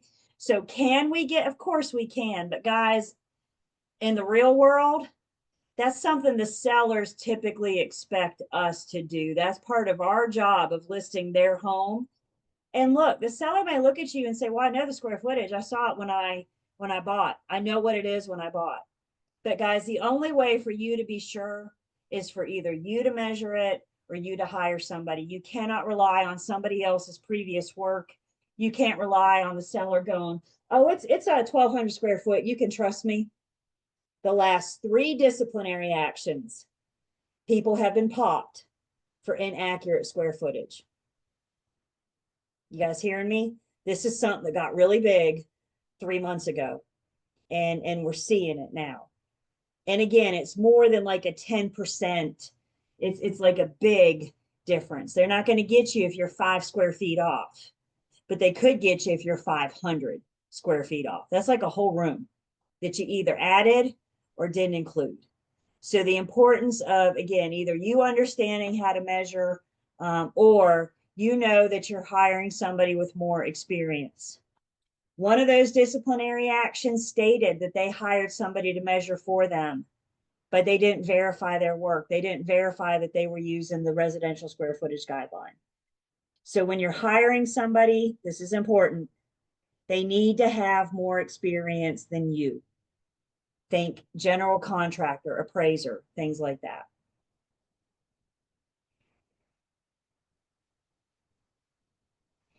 Questions?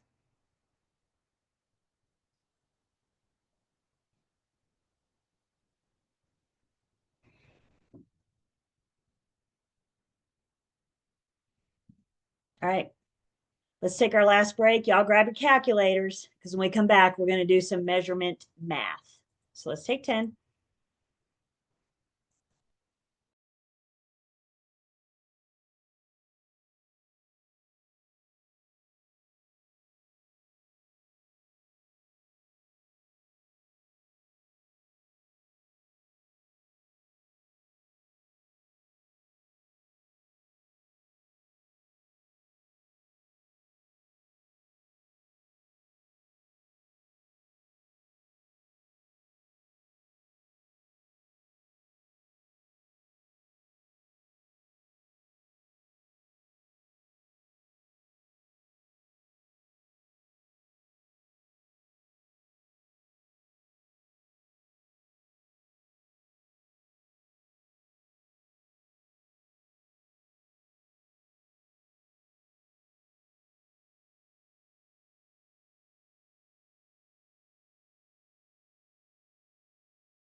So the link to that video that we just watched is in the chat. You guys can grab it and save it, like click on it and save it later, or save it, bookmark it.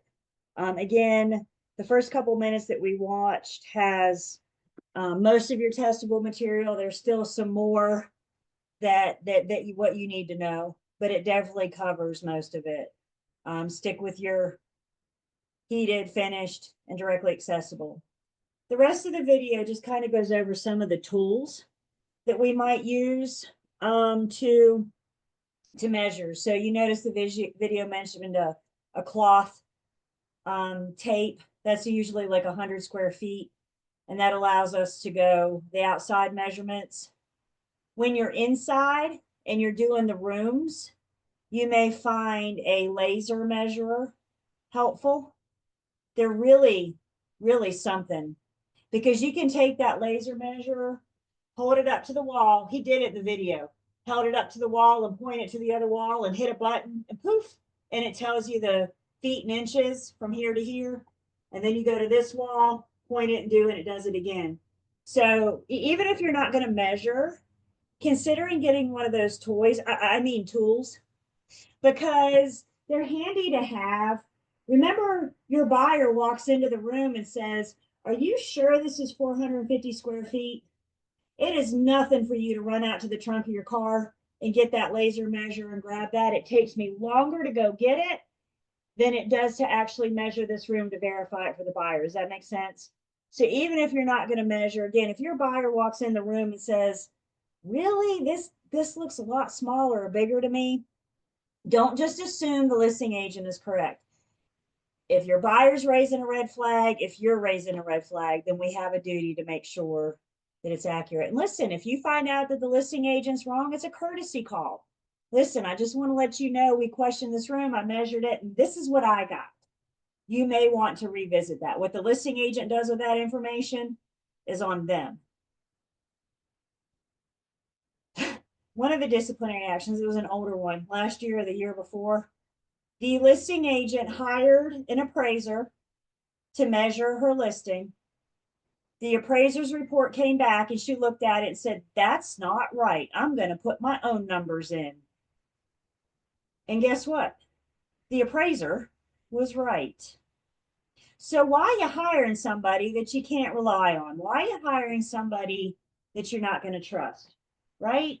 So this is meeting people. And again, your firm will probably have people that you can, those preferred vendors that you can reach out to. Any questions about measuring, the logistics of it?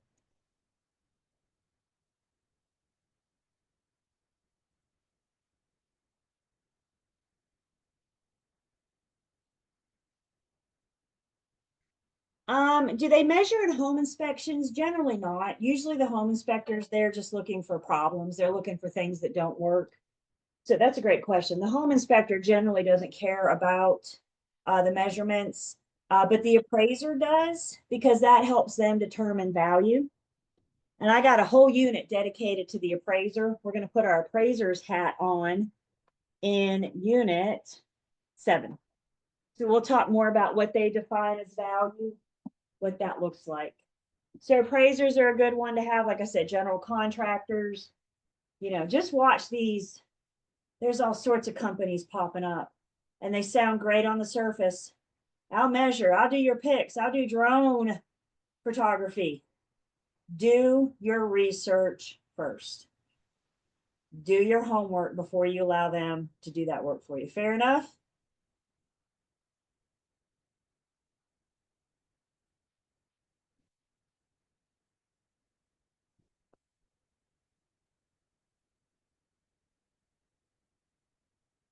All right, so the math piece of this. We've already seen this. We know how to measure a square and a rectangle. We're going to take the length times the width and we're going to get square feet. So if we're looking for, what's the square foot of this kitchen? I'm going to take the length of the kitchen times the width of the kitchen, and that's going to give me the square foot of the kitchen. We also use this when we were measuring land.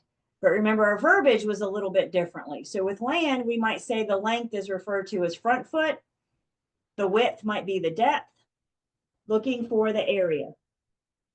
So a little refresher from Unit 2 when we looked at our measurements. Another shape that we may need to measure, another shape that we may need to know. You may have rooms where a triangle is appropriate. And guys, here's the good news. I'm only going to measure these 3 shapes. So if the house isn't a perfect square, rectangle, or triangle, then I'm going to take my graph paper and I'm going to chop it up. I'm going to make the room a perfect square, rectangle, or triangle. So you might be doing some calculations for irregular shaped rooms. To measure a triangle, space of a triangle, where we might see this is a bay window. Could we all agree, for intent purposes, forget about formalities, can we all just agree that a triangle is half of a square? If I take a square and divide it in 2, I'm looking at a triangle. So how do we solve for a triangle? Length times width, and then chop it in 2. Divide by 2, and that'll give us the square footage of a triangle. Again, if you have a home or a room or a property that isn't one of these shapes, then we are tasked with making it. So we might be chopping up our graph paper. We might be, looking at different dimensions for the room to add it all together. We're not expected to know other shapes. I showed a house once, and it was a hexagon.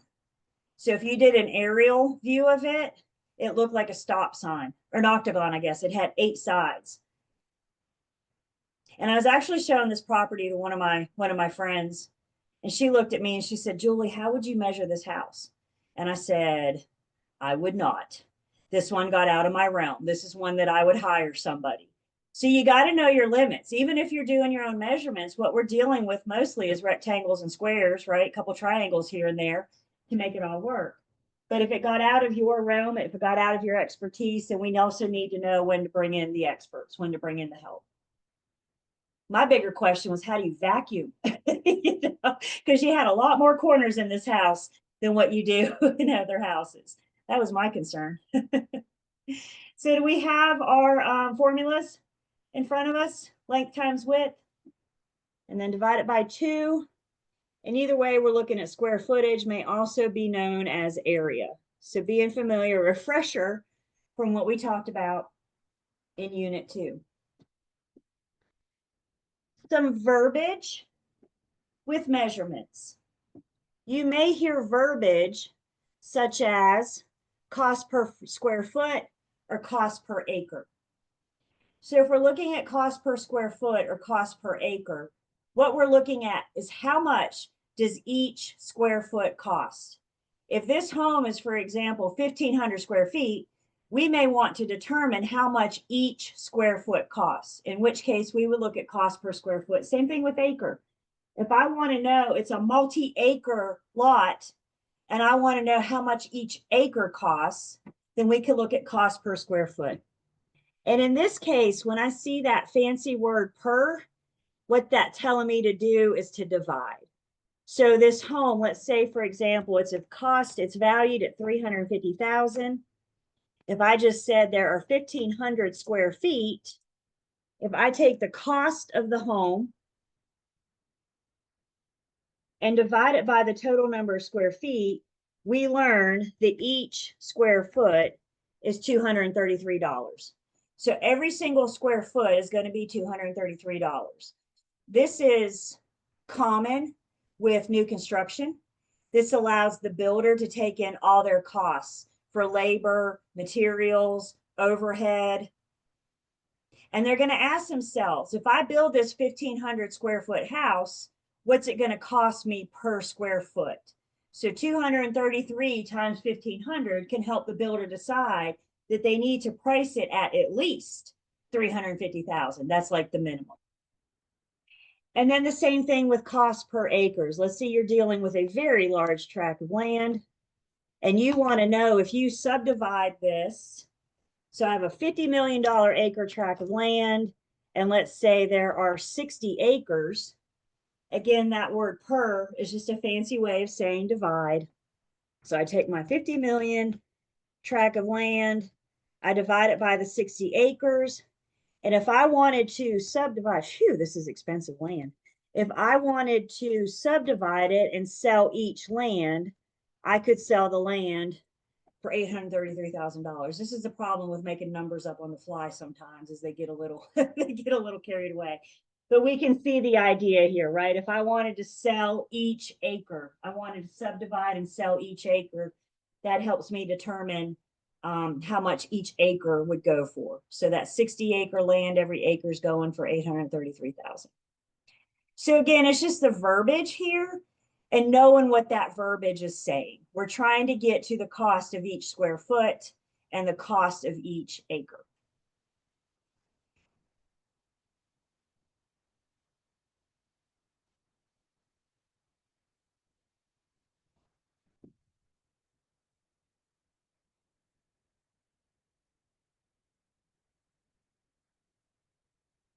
Land measurements, we talked about the front foot, also known as the length. The front foot is the part of the land, the part of the property that runs parallel to the road. So it's the linear measurement from one corner, the front corner to the front corner, and it's the piece of the road, the piece of the property that touches the road. So when we say length, when I am measuring land, length and front foot could be used interchangeably. And here's the really beautiful thing about land. When you're looking at land dimensions, it's going to give you, it's going to tell you this land is 800 feet by 1800 feet. And there's your formula right there. Length times width. The first number given is always the length, always the front foot. The second number given will be the width or the depth. So when it gives me the lot dimensions, it's giving me the formula. So for fun, why don't you guys tell me in a chat how many square feet are in this lot? And if you really want to have a good time, you can also tell me how many acres are in this lot. Square feet. And then if you want to take it a step further and tell me how many acres.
So the first question was how many square feet are in this tract of land?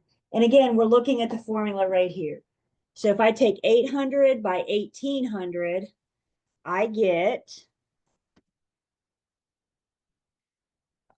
14,400,000 square feet. All we did was multiply 800 by 1800 to get the square foot.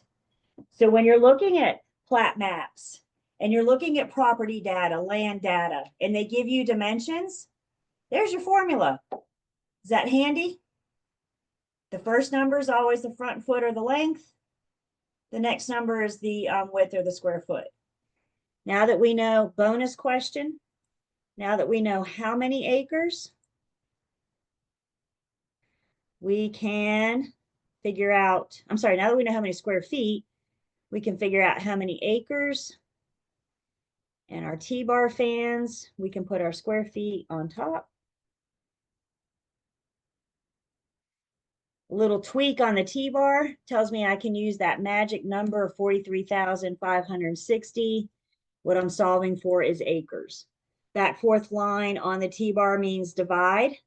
So when I take 14,400,000 divided by 43,560, I'm getting like 33.06 acres. Again, you guys, I'm not expected to measure land. That's not my job. But we are going to be expected in the real world to help the buyers and sellers determine square footage and possibly convert that square footage to acres. So a little refresher from Unit 2. And any questions on this?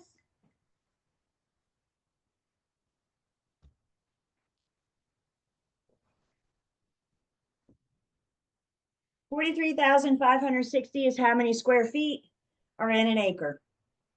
It's a number we need to know. 43,560. Every single acre has 43,560 square feet.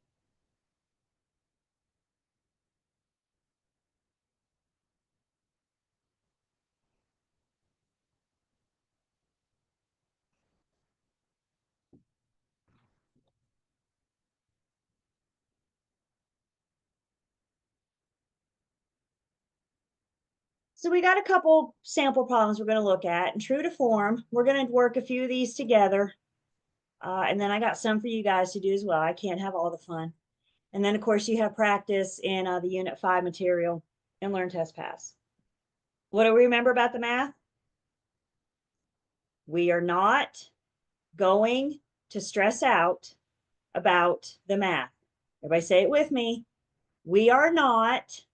Did y'all just start stressing out? Because I said the word math and y'all go, we are not going to stress out. It is 5% of both of your exams.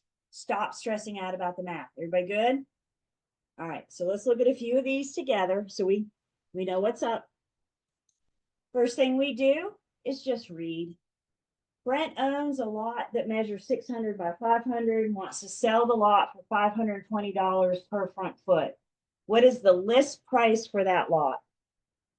When I'm doing land math, I'm a visual person and I like to see what it is that I'm dealing with. So on my scratch paper, when I do math, the first thing I'm going to do is draw it out. I know I have a lot. The lot's going to sit on a road.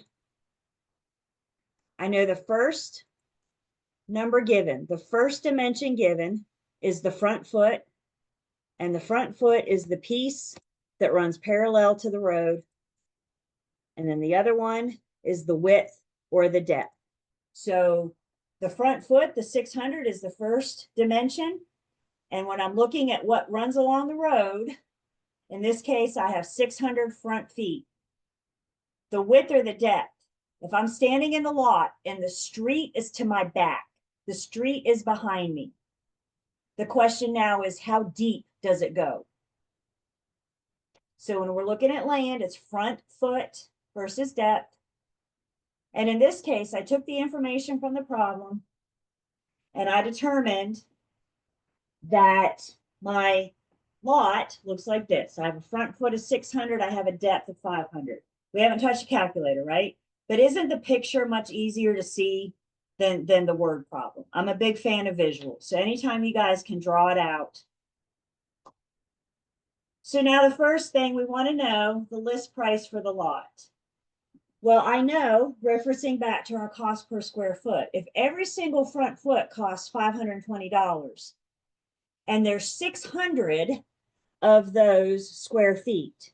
We're going to take our front foot times 520, and that gives me a cost of $312,000.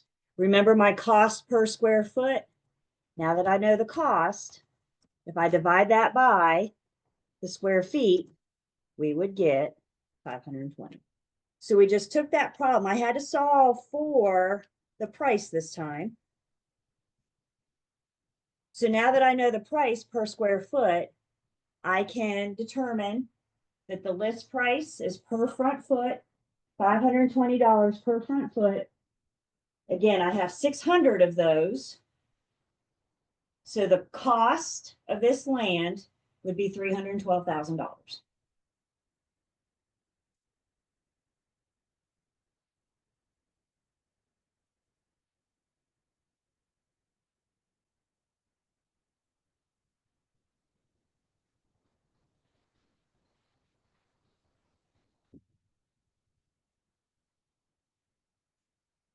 Bonus question.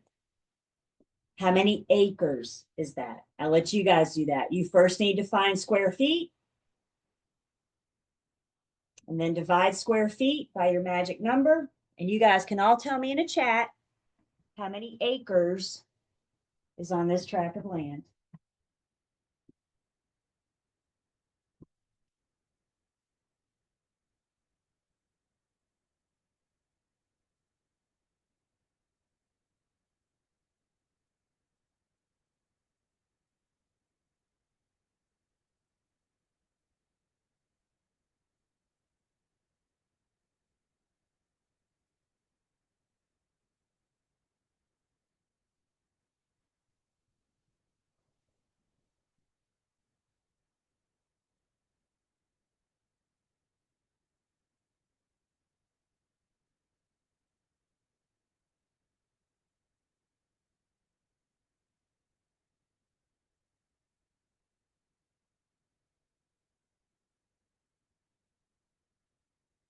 A few more seconds, we'll talk about it.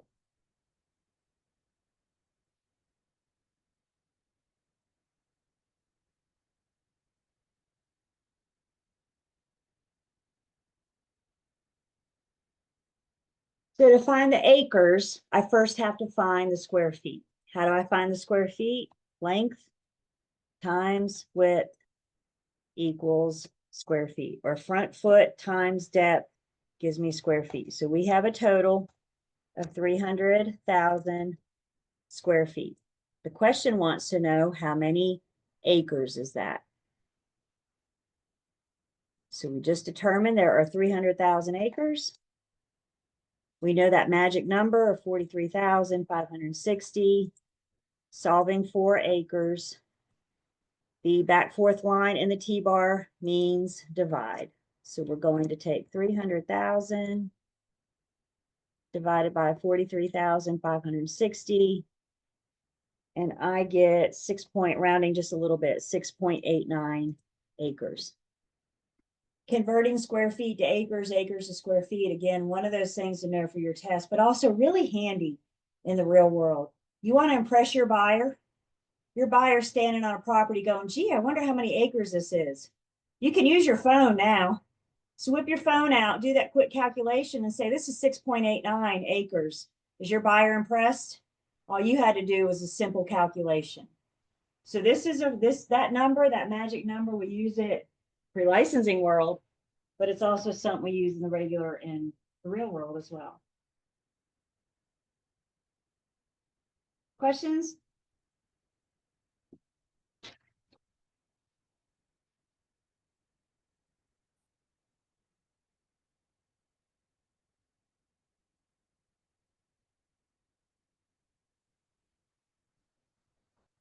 Okay, that was fun. Let's see another one. Then I got a couple for you guys to work. So let's talk about Sophie. Sophie owns a lot that measures 200 by 800 feet. She purchases 2 adjoining properties with road frontage on the same road. Lot 1 is 800 deep, and has 56,000 square feet. Lot 2 is 800 deep and has 72,000 square feet. How many front feet does she own? What? What is this problem talking about? I don't know, but you know what I do know?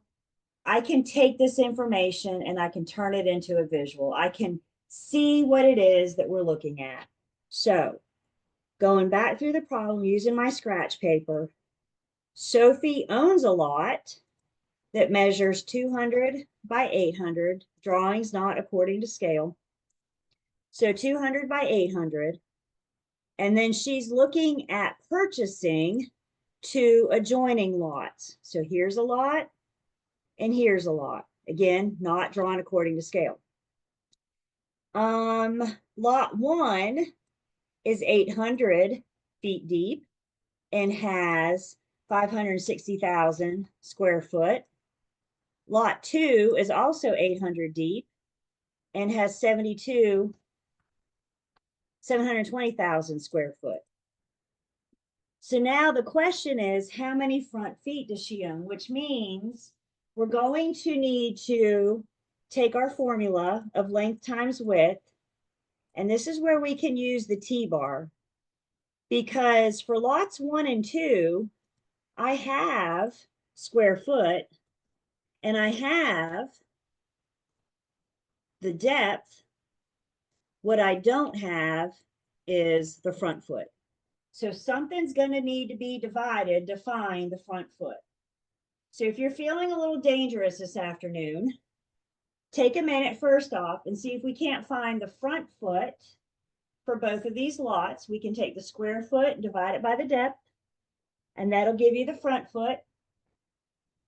And then we would just add the 3 front foots together to answer the problem. So again, if you feel a little dangerous, give it a shot. And we'll come back and talk about it in just a second.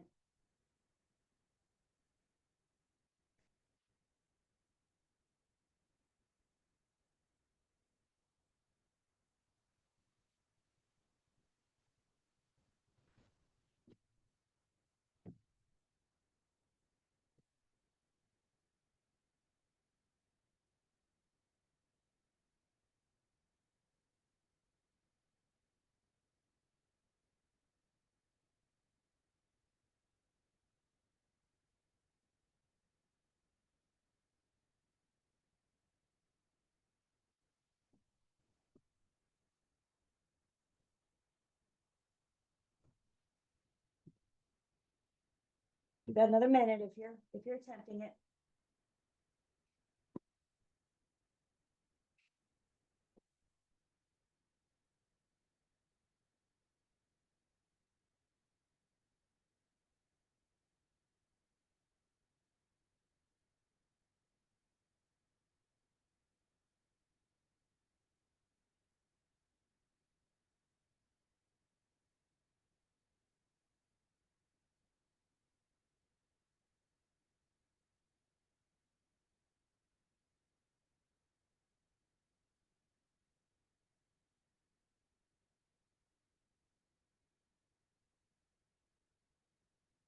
So in order to find out how many front feet Sophie owns, we first need to find the front feet of all lots. So we could add them all up, right? The problem gave me the front foot of the first lot. It tells me the first lot is 200, but it did not give me the front feet of the other ones. But it gave me the information that I needed to know to solve it. So again, taking a little play on our T-bar that we learned in Unit 2, we can figure out the front foot of this lot. We're going to take our square feet. I'm going to solve for X, and I'm going to use my depth. The back fourth line in the T-bar means divide. So when I take 560,000 and divide it by 800, I am told that the front foot on this lot is 700 feet. I took the square foot. I took the information that I knew. I took the square foot. I divided it by the depth, and that gave me a front foot. And then we can do this again for the third lot. I know the square foot and I know the depth, but what I need is the front foot. So in this case, I take 720,000, divide it by 800. And when I take 720,000 and divide it by 800, I get a front foot of 900. Questions so far?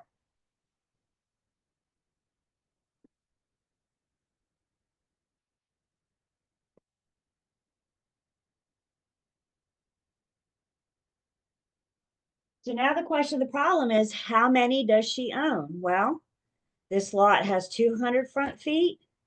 This one has 700 front feet. And the third one has 900 front feet. So when I add all those up, we get a total front foot of 1,800. That's the total front foot that she owns. Multi-step problems. We had to do a little bit of work to get there, didn't we? Multi-step problems. I think, especially as you guys are learning it, to draw it out. See the lots. See it. To me, it's easier to see the picture, to visualize the picture than it is trying to read this thing over and over and over again. You guys get scratch paper for both of your exams. Utilize them. Back in the day, I'd give this test in person, and you guys would hand me back blank scratch paper. Never put pencil to paper. Why? Use it. Draw pictures, whatever it is you need to help you get through this, through these exams. Even with the math. I'm like, how do you do math without scratch paper?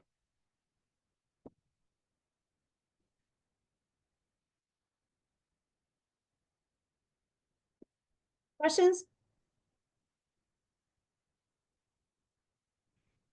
All right, now it's y'all's turn. Tell me in a chat. I'd like to hear from everybody, even if you don't know. Tell me in a chat. All you have to tell me is A, B, C, or D, or IDK.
Thirty more seconds and we'll talk about it.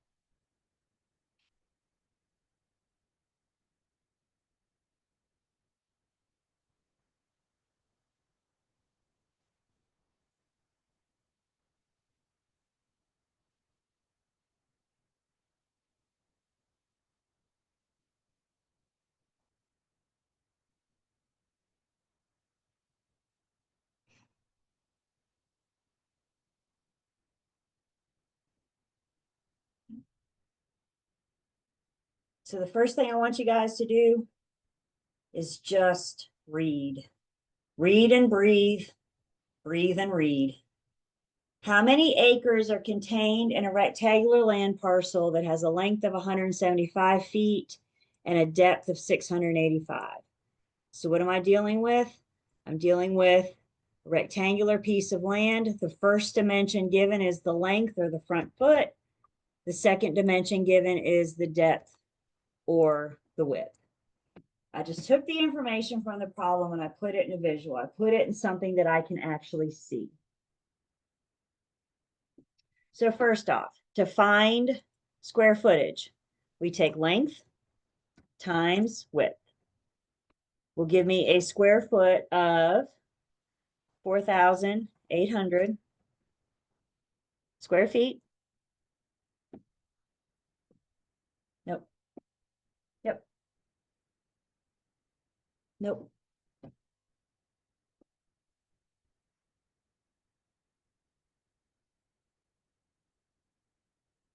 175 times 685. Why don't I use my calculator instead of my 175 times 685? Here we go. This looks better. 119,875 square feet. Do the calculation. Don't rely on your memory. So I took length times width. Simplest calculation. I messed it up. Length times width gave me the square foot of 119,875. The question wants to know about acres. So now that I have square feet, I need to convert that to acres. If we're using the T-bar, we know we can keep that number on top. I'm solving for acres, and then we have our magic number of 43,560. The back fourth line in the T-bar tells me to multiply. Nope, the back fourth line in the T-bar, wow, tells me to divide. I take 119,000, divide it by 43,560. And how many acres do we have? 2.75 acres. So I took my square feet divided by acres, divided by 43,560, and I got 2.75 acres.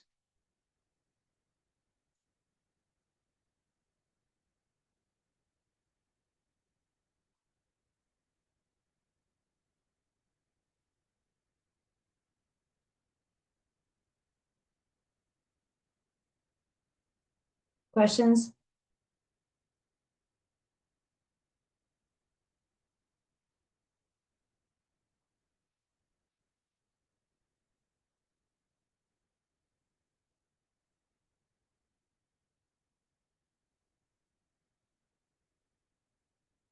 All right, one more and then I'll leave you guys alone. A, B, C, or D?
Give it another minute and then we'll talk about it.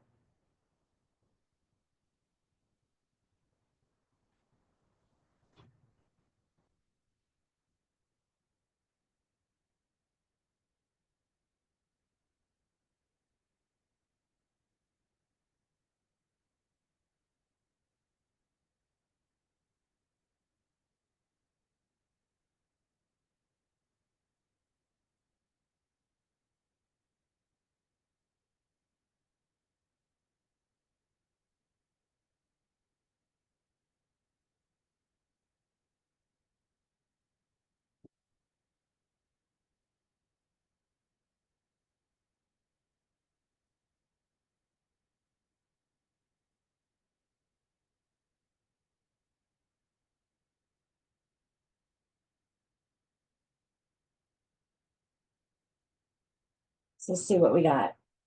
I got a lot with a depth of 80 feet and an area of 4,800 square feet that was sold for $350 per front foot. The question is, what is the sales price?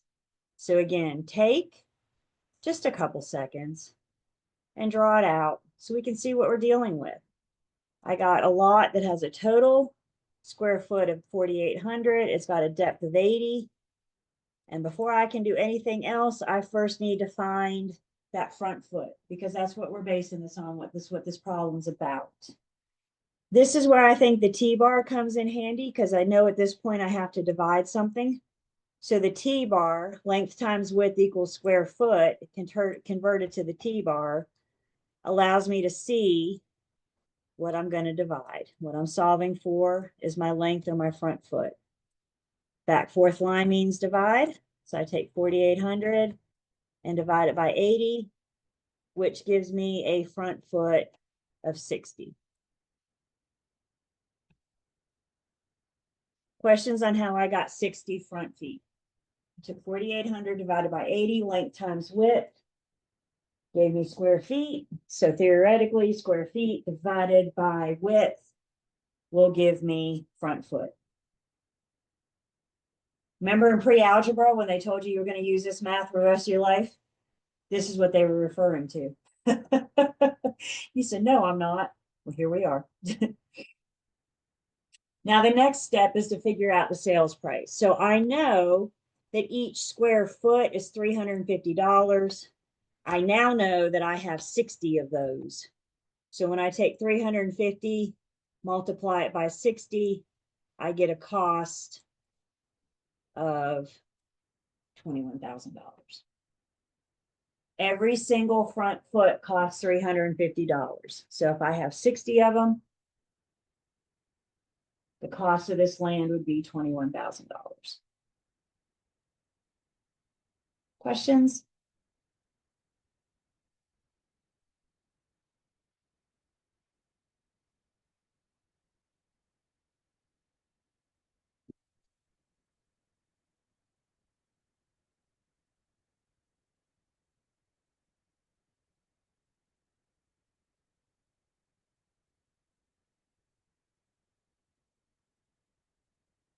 Guys, we did a lot today. If you've been in Learn Test Pass, you'll notice that Learn Test Pass is broken down into parts. And today we finished part 1. Part 1 is units 1 through 5. So at the end of each part, I'm going to go into Learn Test Pass, and we're going to scroll down after unit 5. And after unit 5, there's a part 1 exam. It's not required, it's totally optional, but it's a great way to see, it's a great check-in to see how you're doing so far. It's going to be in the first 5 units. So this is available and you can take it as many times as you want. So if you want to do it this weekend, or if you want to wait before your end of class exam, it's always available and it's always here. But we are done with 1 of 3 parts of this class so far. Good job. So far, so good. Pat yourself on the back. Attaboys, all that. Now, take the time to see how you're doing. Next week, we're going to get out a little early today, but don't go anywhere just yet. Next week, we start Unit 6. In Unit 6, we're switching gears just a bit. And when we get to Unit 6 next week, we're going to put on our mortgage lender's hat.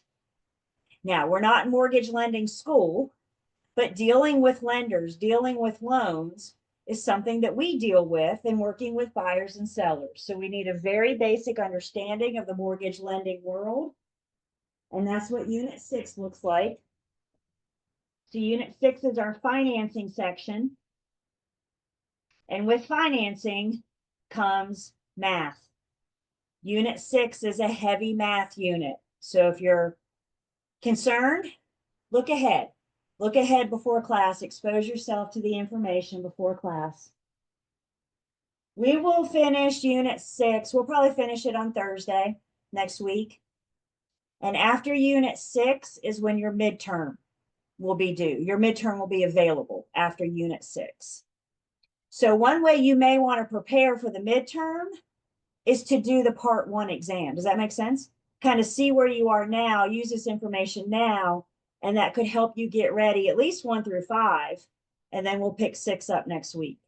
I'm not getting into details or specifics about the midterm just yet, because we will do that next week. We will talk about specifics. But what I want you guys to hear me say is the midterm, we're going to be halfway through next week. So be prepared. That's coming. Also, when we get about halfway through, we're going to talk about your application process. So how do you apply for your state exam? What does that look like? Some of you may be ready to go and start your application now. Others of you may want to wait until you finish, till you pass this class. It's entirely up to you. But either way, I want you to have that information. So when you are ready to apply for your state exam, we have it. So we'll do that next week as well. So Unit 6, applying for your state exam. We might get started in Unit 7 next week, but we won't get far. So if you're looking ahead, I suggest spending your time this weekend on the Part 1 exam and Unit 6. Fair? Questions? Comments? Concerns? Thoughts on life? I just opened all kinds of doors there, didn't I? Remember, you guys, I'm available if I can answer any questions this weekend or if I can help. Please, please, please never hesitate to reach out to me. This is what I do. You don't have to preface it with, I'm sorry to bother you, because you know what? That's the last thing you're doing is bothering me. So don't hesitate. Don't hesitate. Reach out. Let me know.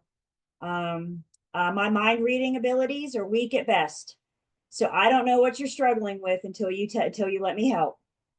Right? All right. Y'all have a great weekend. Units 1 through 5 and 6.